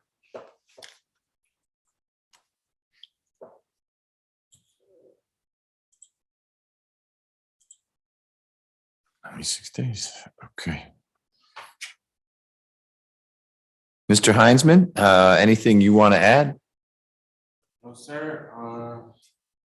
I just would like to have like the credit that I have been on the ankle monitor added to the 8 years of probation that y'all trying to put me on. And I would like to have that added to the credit to that, if that's okay. Okay. No, I think I understand what you're saying. My guess is that Mr. Peoples already took that into consideration in recommending 8 years probation. Usually in an armed robbery where someone isn't getting the armed part of the robbery, it's 10 years probation. So he may have backed 2 out. I've got your arrest date not in December 20, but September 21, so that it's been less than 2 years. Is that accurate? Not that it's not been a long time, but you would have been arrested when they do the drive-by and Mr. Daniels said these are the 2 people. You would have been arrested in September of 2021. Do you agree? I thought it was like. No, but you're right. It's got to be 20 because you were released in, I wonder if, did I misread? Oh, the indictment's wrong. Okay. Count 1, I see the issue. Count 1, which is where I started, says that the armed robbery happened on September 17th, 2021. I wrote that down on my notes and built off that. But count 2, the ag assault is September 17th, 2020. The hijacking, carjacking is September 2020. So I get it now more. So you were in from your arrest in 20 until just before Christmas of 20. Got it. 20 it is. So were you 17 years old? Yes, sir. You were. So you've been an adult legally throughout this whole process. Yes, sir. Understood. Got it. Okay. I need to talk to you about first offender. I know you and Ms. Wood have talked about it, but you have to talk about it with me also. So first offender is primarily an opportunity. If I sentence you as a first offender, it means you do not have a conviction. Like right now, you're not convicted of anything. And we heard from Ms. Jackson, you in fact didn't have a criminal history, you had not been arrested other than for this. If you are sentenced as a first offender, you'll continue not to have any convictions. Even though you'll have a sentence, you'll be what's called a first offender probationer. And as long as you get through probation with no issues, when it's done and they close out the case, you will not have any convictions. You can get it expunged and it will have happened and you will have spent 90-something days in jail and you'll always remember that. But for record-keeping purposes, for a school you might apply to or an employer, there'll be nothing in there about any conviction. That's the benefit of first offender. Do you feel like you understand the benefit? So the risk of first offender is that, let's say I give you 8 years probation. That's what your lawyer has negotiated for you. During all that time you're on probation, if you mess up in something like this, you get arrested again, it involves a gun, even if you're just the getaway driver or the lookout, but you get mixed up in something where someone pointed a gun at someone else, you'll have those new charges, but you also will come back here. And instead of just revoking probation, because that's typically what happens if you get in trouble while you're on probation, I'm going to revoke 6 months and you keep your old sentence. With a first offender, I can revoke your first offender status, which would mean I would be able to resentence you and you're pleading guilty to robbery and possession of a firearm. No, robbery and a misdemeanor. Point is, robbery is 1 to 20. And so I could resentence you for robbery without a trial. All that would happen is the state would need to prove whatever your new violation is, that you got arrested for having a gun on you, because you cannot have a gun as a first offender probationer. I could take away your first offender status, resentence you for the robbery to, I'm making it up, 10 years to serve. And you got 10 years to serve, no trial, because you messed up while you were on first offender probation. Do you understand the risk of first offender probation? Yes, sir. Understanding the benefit and the risk, do you want to be sentenced as a first offender probationer? Yes, sir. Okay. You talked about it with your folks too, or just with Ms. Wood? I talked about it with my folks and with the Woods. Okay. All right.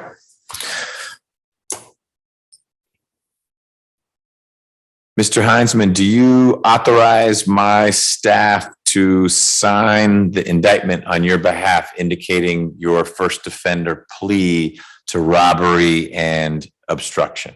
Yes, sir. All right. Ms. Wood, can we sign for you? Yes, Judge. And Mr. Peoples, for both defendants, we can sign for you? Yes, Your Honor. All right.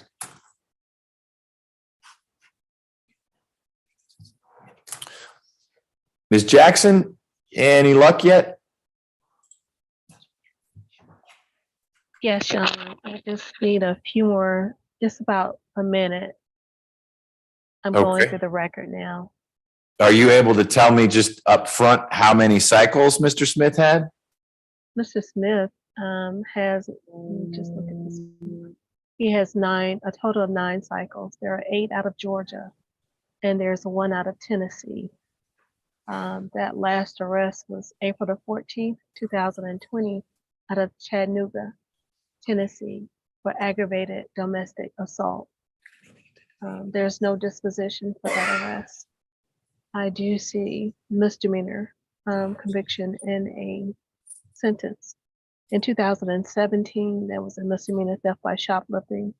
And in 2017, he had received a nolo contendere sentence for 2 counts of disorderly conduct and theft by receiving stolen property. Nothing in addition, Your Honor. Thank you. Also, I apologize. There's a hold out of Tennessee. Let me see if I can get it to come back up. For that arrest? Let me go back.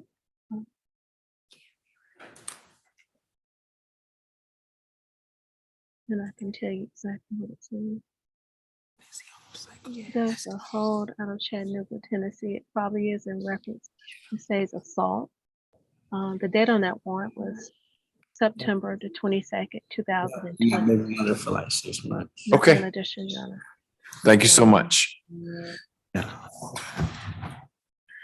All right, Mr. Ololoye, tell me what you want to share about Mr. Smith and his situation, please. Thank you, Your Honor. Your Honor, I'm not sure if the court was aware, but this is a case that I guess prior attorneys I recently had entered. I believe it was a couple months ago. You did, and I want to thank you for, number one, getting up to speed so quickly, 2, connecting with Mr. Smith.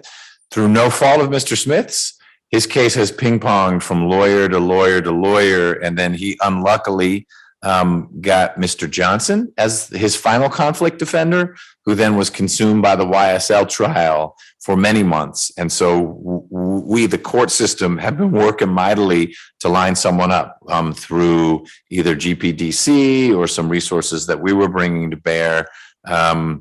But Mr. Smith's case languished, not because of you and not because of Mr. Smith, but because the conflict defender's office had some turnover, and that has led a number of, unfortunately, of folks stuck in jail not to be able to move forward. So I appreciate you hitting the ground running, as they say. Thank you for that.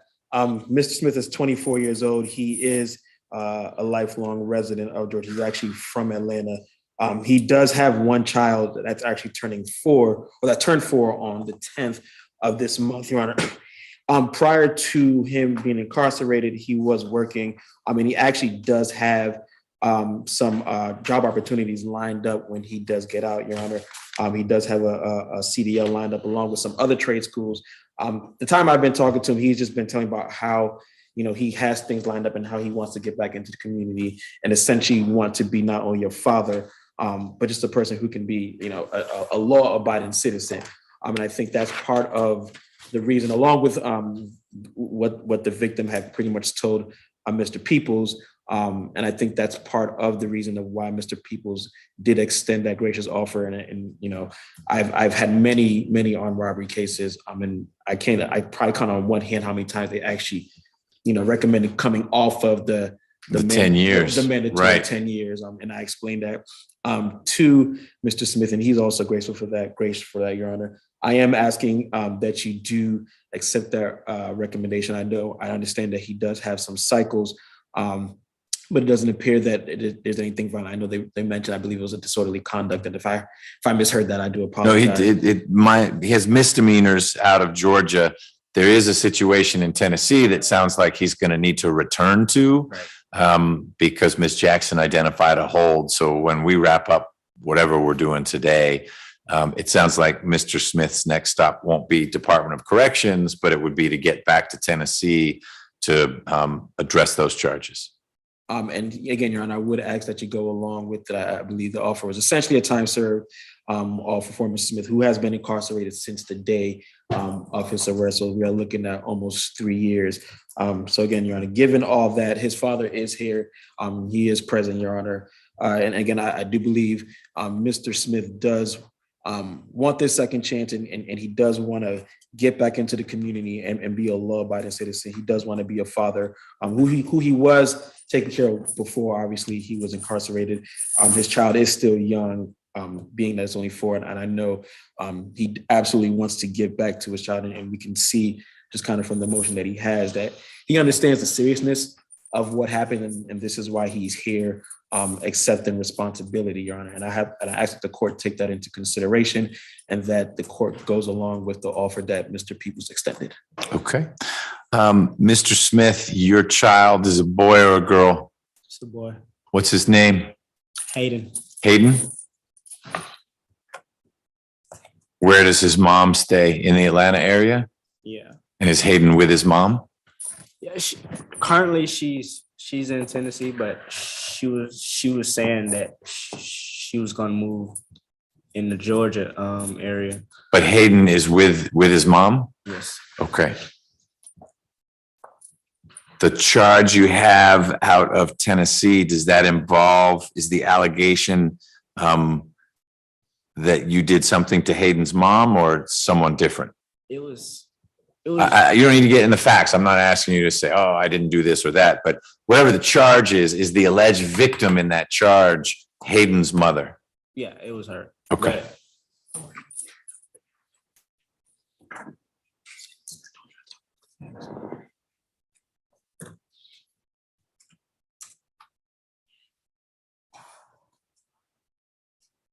All right. Do you, Mr. Smith, authorize my staff to sign the indictment indicating your guilty plea to the armed robbery, aggravated assault, and possession of a firearm? Yes. And Mr. Ololoye, can we sign for you? Yes, Your Honor. All right. Mr. Smith, is there anything you want to add? Your lawyer helped me understand your situation. And I understand that you are anxious to get back to family and life outside of Rice Street. You were there for a long time.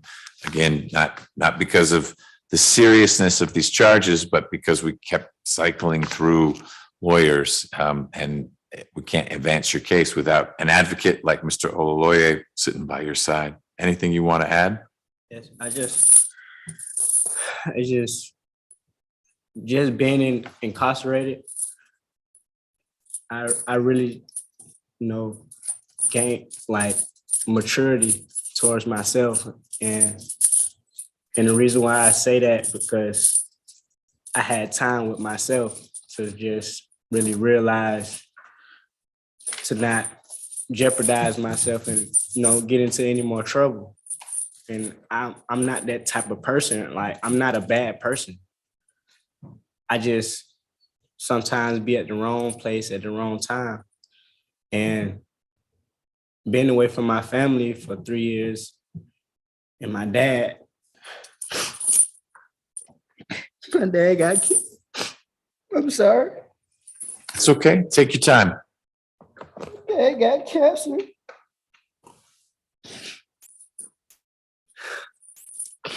My dad got cancer. And I just want to get my life together. I just want to get my life together and I want to stay out of trouble. Those are good goals. I don't intentionally mean to do nothing bad. Well, I just got a couple more questions for you. You mentioned that you just have a way of being in the wrong place at the wrong time. That sounds more like Mr. Heinzman's situation in this case. I want to make sure I'm following it. Was there someone else who was involved, or are you acknowledging you're the one who told Mr. Daniels to give it up? Yes. That was you. So how did you know Mr. Heinzman? We met in the neighborhood. You guys grew up in the same place, or just more recently you'd been in the same neighborhood? We were just in the same neighborhood. Like I seen one day he asked me, did we want I asked him, did he want to hang out? Then we started hanging out. Like ever since then we've been friends. Okay. Did he know what was going down when it was time to get Mr. Daniels' car? Can you say that again? Sure.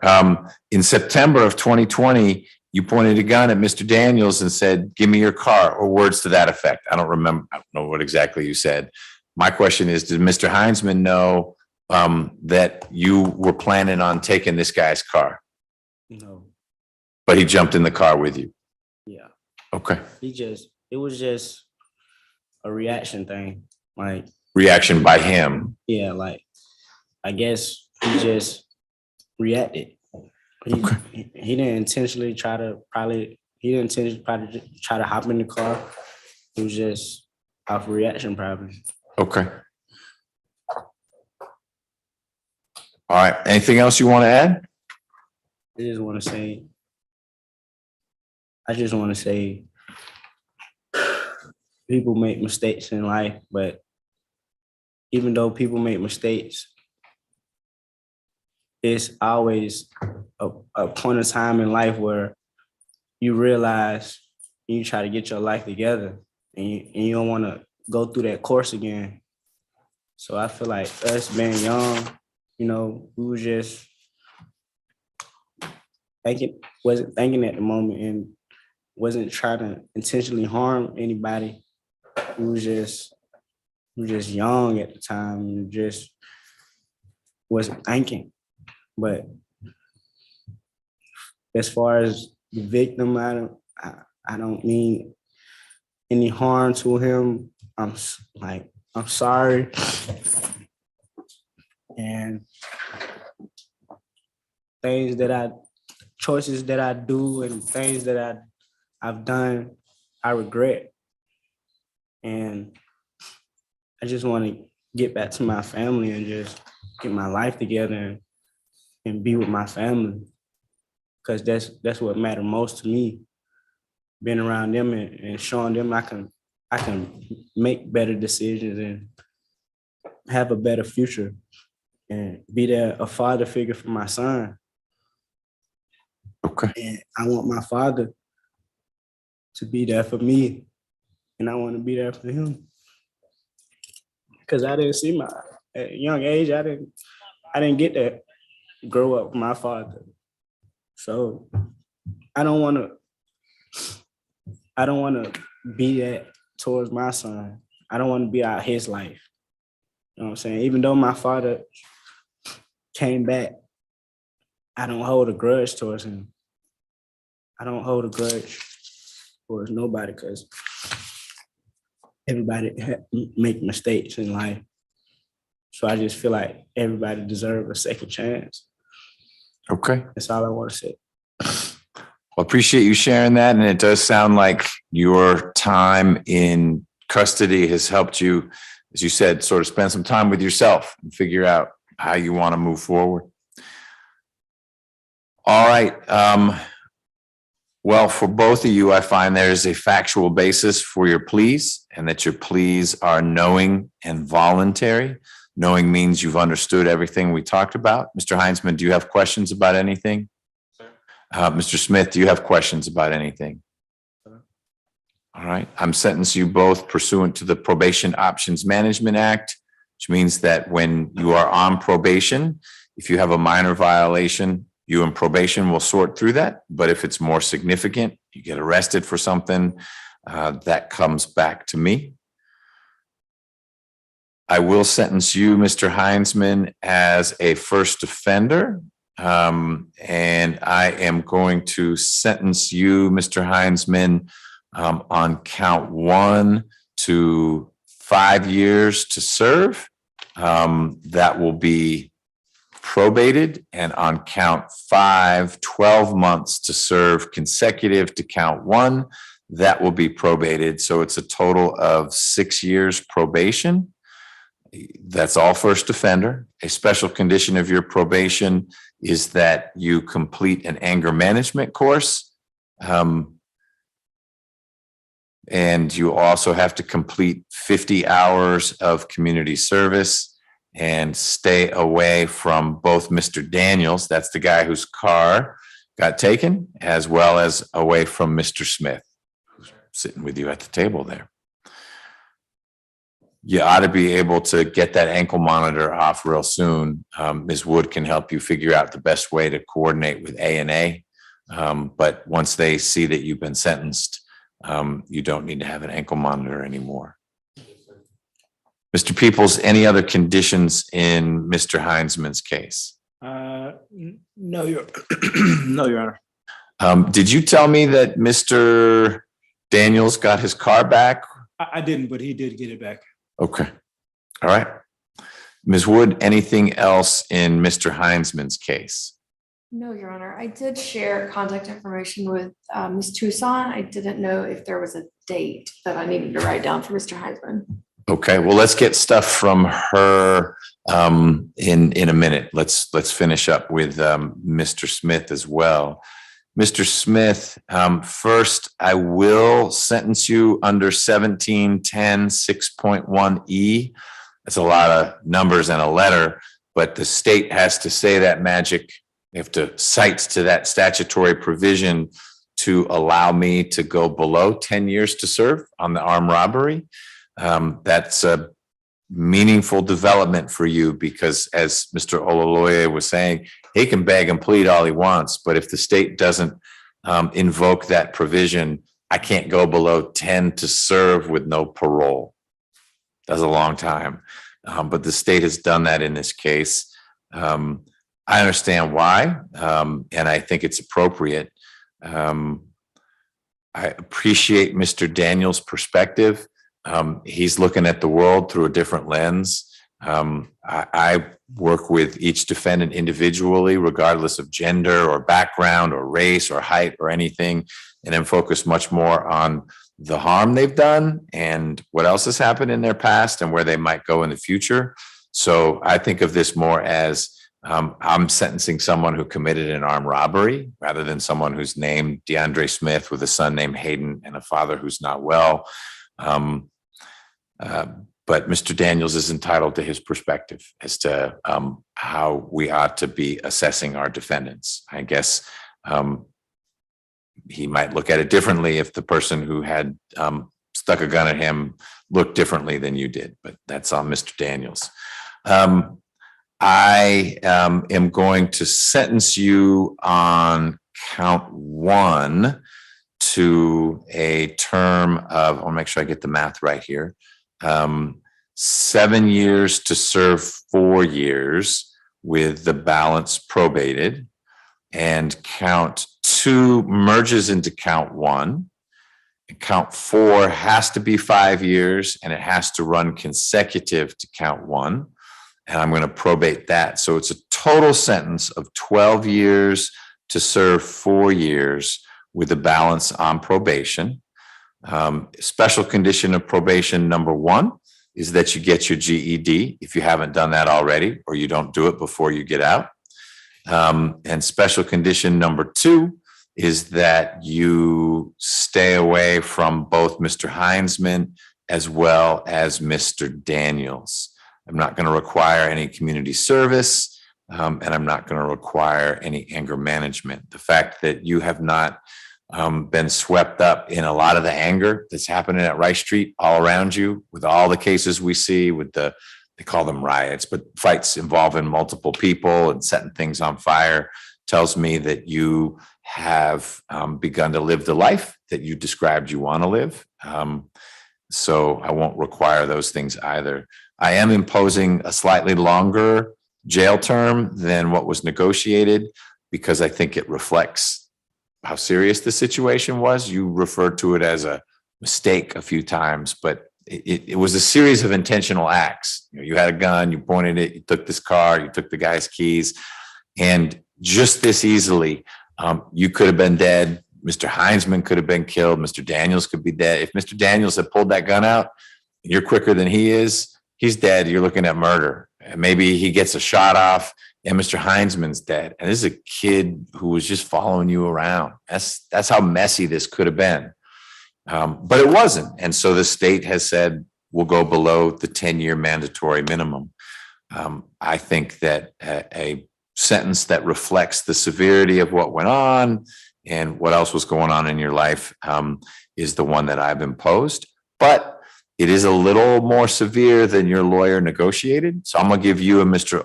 Olaloye a chance to talk about it, because you can say, no, thank you. I'd rather go to trial. You've got that right. It doesn't seem early in the process to you because you've been in for a long time, but it's early enough in the process that you could say, no, thank you. And then we'll get you a trial and see what a jury decides.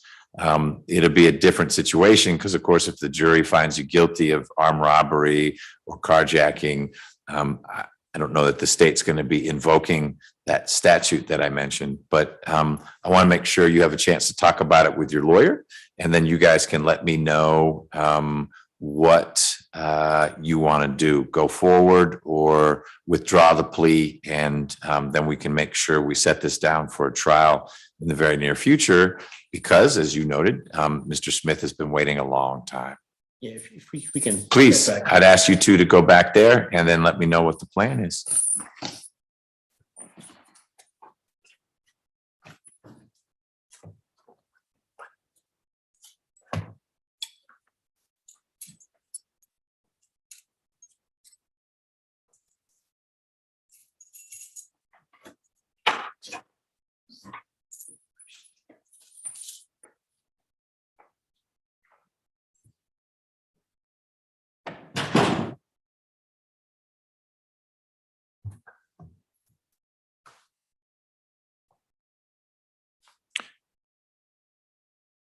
Ms. Wood, you asked about a behavioral incentive date, and I forgot about that.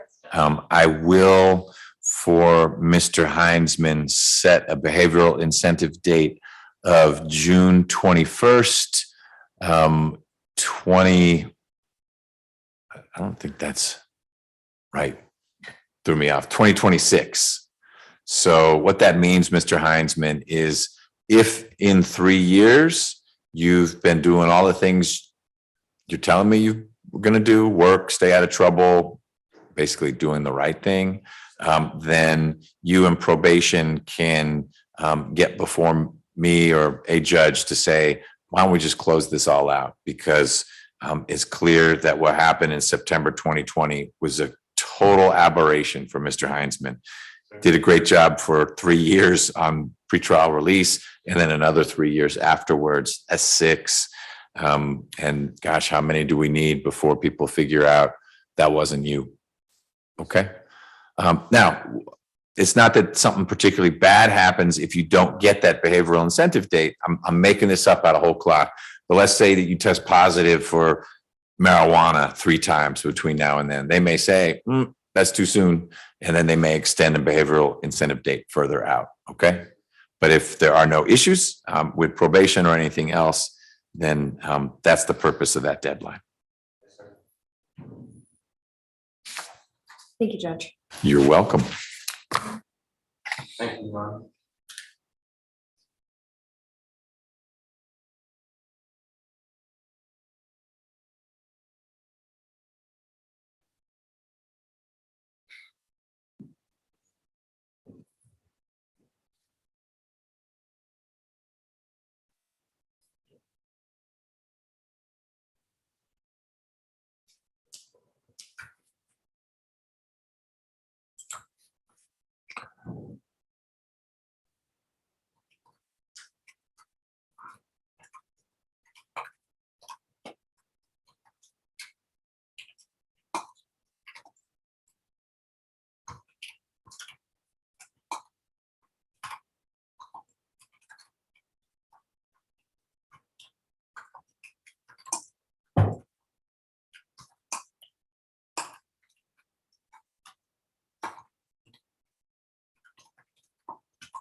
Let's choose one.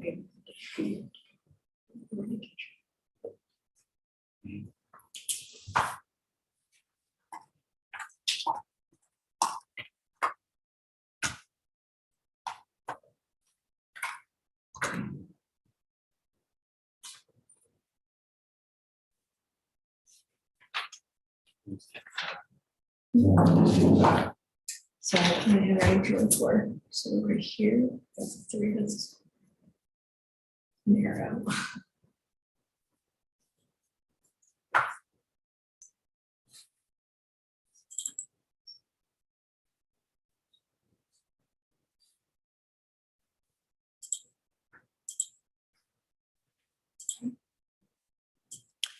Ms. Tucson, do you want to give Mr. Heinzman his reporting instructions? I think we can wrap up his while Mr. Smith is having his conversation. Okay, yes, I did. I wrote down dates for both of them, but is Mr. Smith going into custody longer, is what my understanding is. Well, he is working through that right now. The sentence that I'm comfortable giving in light of the seriousness of the offense, but also the mitigating circumstances, would involve him staying in custody a little bit longer. Regardless of that, he has a hold from Tennessee and has to go up to Tennessee to deal with charges there. So you should assume that Mr. Smith will not be getting out in the short term, whereas Mr. Heinzman is not in custody now, so he needs very immediate reporting instructions. Okay, may I have a phone number to call you, Mr. Heinzman? I'm going to have your report July 11th. It's a little further out than usual because there is a holiday.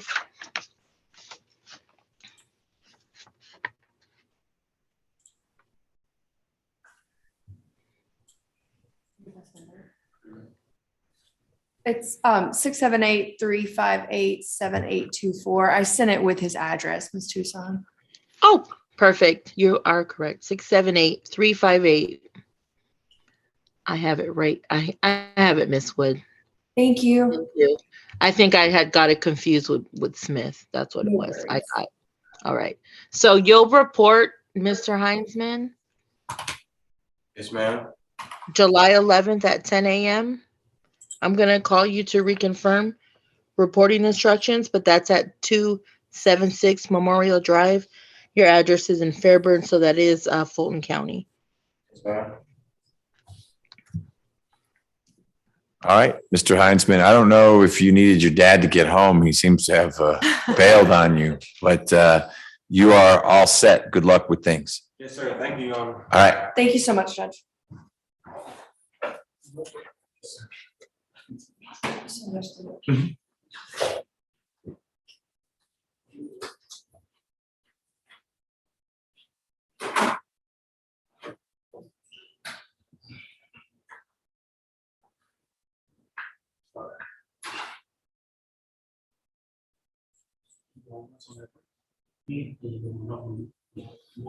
I started trying to get stuff tightened up for tomorrow and through next week, because somebody may be covering for me for the 29th.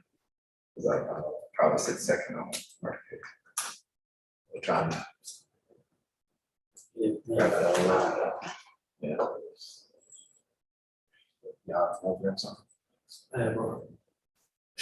That's what I should. That's what I started going to that gym on the 4th floor in the government center in the morning. It knocked me out and started in the afternoon. So I'm more prepared.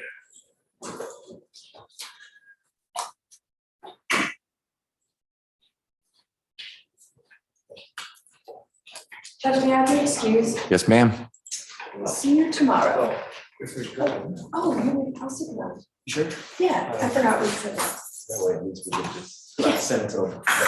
Did you get everything else? I think so. I'll stick around. That's fine. Okay. Yeah.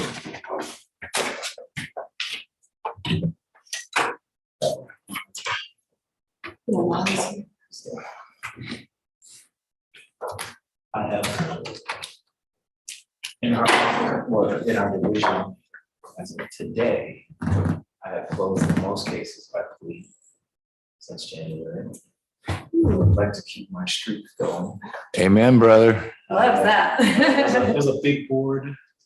And Nice. everything. All right, I'll take it. I'll take it. That's awesome. I've done 87. I closed 87 cases by plea since January.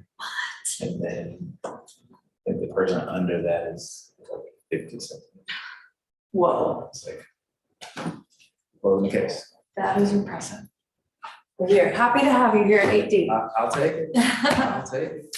I told Julie and I said, all right, Julie, we'll take my spot. How was your Father's Day, Judge? It was good. My father was in town. My parents were here. So we had 2 generations of fathers, 3 generations of people. They got to see one of my guys play baseball. And then he wanted to go to the College Football Hall of Fame. I heard it's really nice. It is very nice. I get to know. His dad was a sports writer. And so he liked all the stuff from way back when where they had like leather helmets and everything, because that was that era. But he enjoyed that, and we just had lots of good family time. Nice. Yep. So your 1-year-old got you a big old present? My wife tried to, but I always tell her, just give me a nice card. Yeah. So I just, they made me breakfast, and we just kind of hung out, went to the mall, called my dad, and my dad lives in Jacksonville, Florida. Hmm? And he was like, I was convinced y'all were gonna drive down here and surprise me. Next time, Dad. Yeah, I was like, oh gosh. So I think what we'll do is we'll meet them halfway on Saturday or Sunday, and they'll keep the baby through 4th of July. Oh, that's nice. A little free time for mom and dad. Yes, you can tear up their house.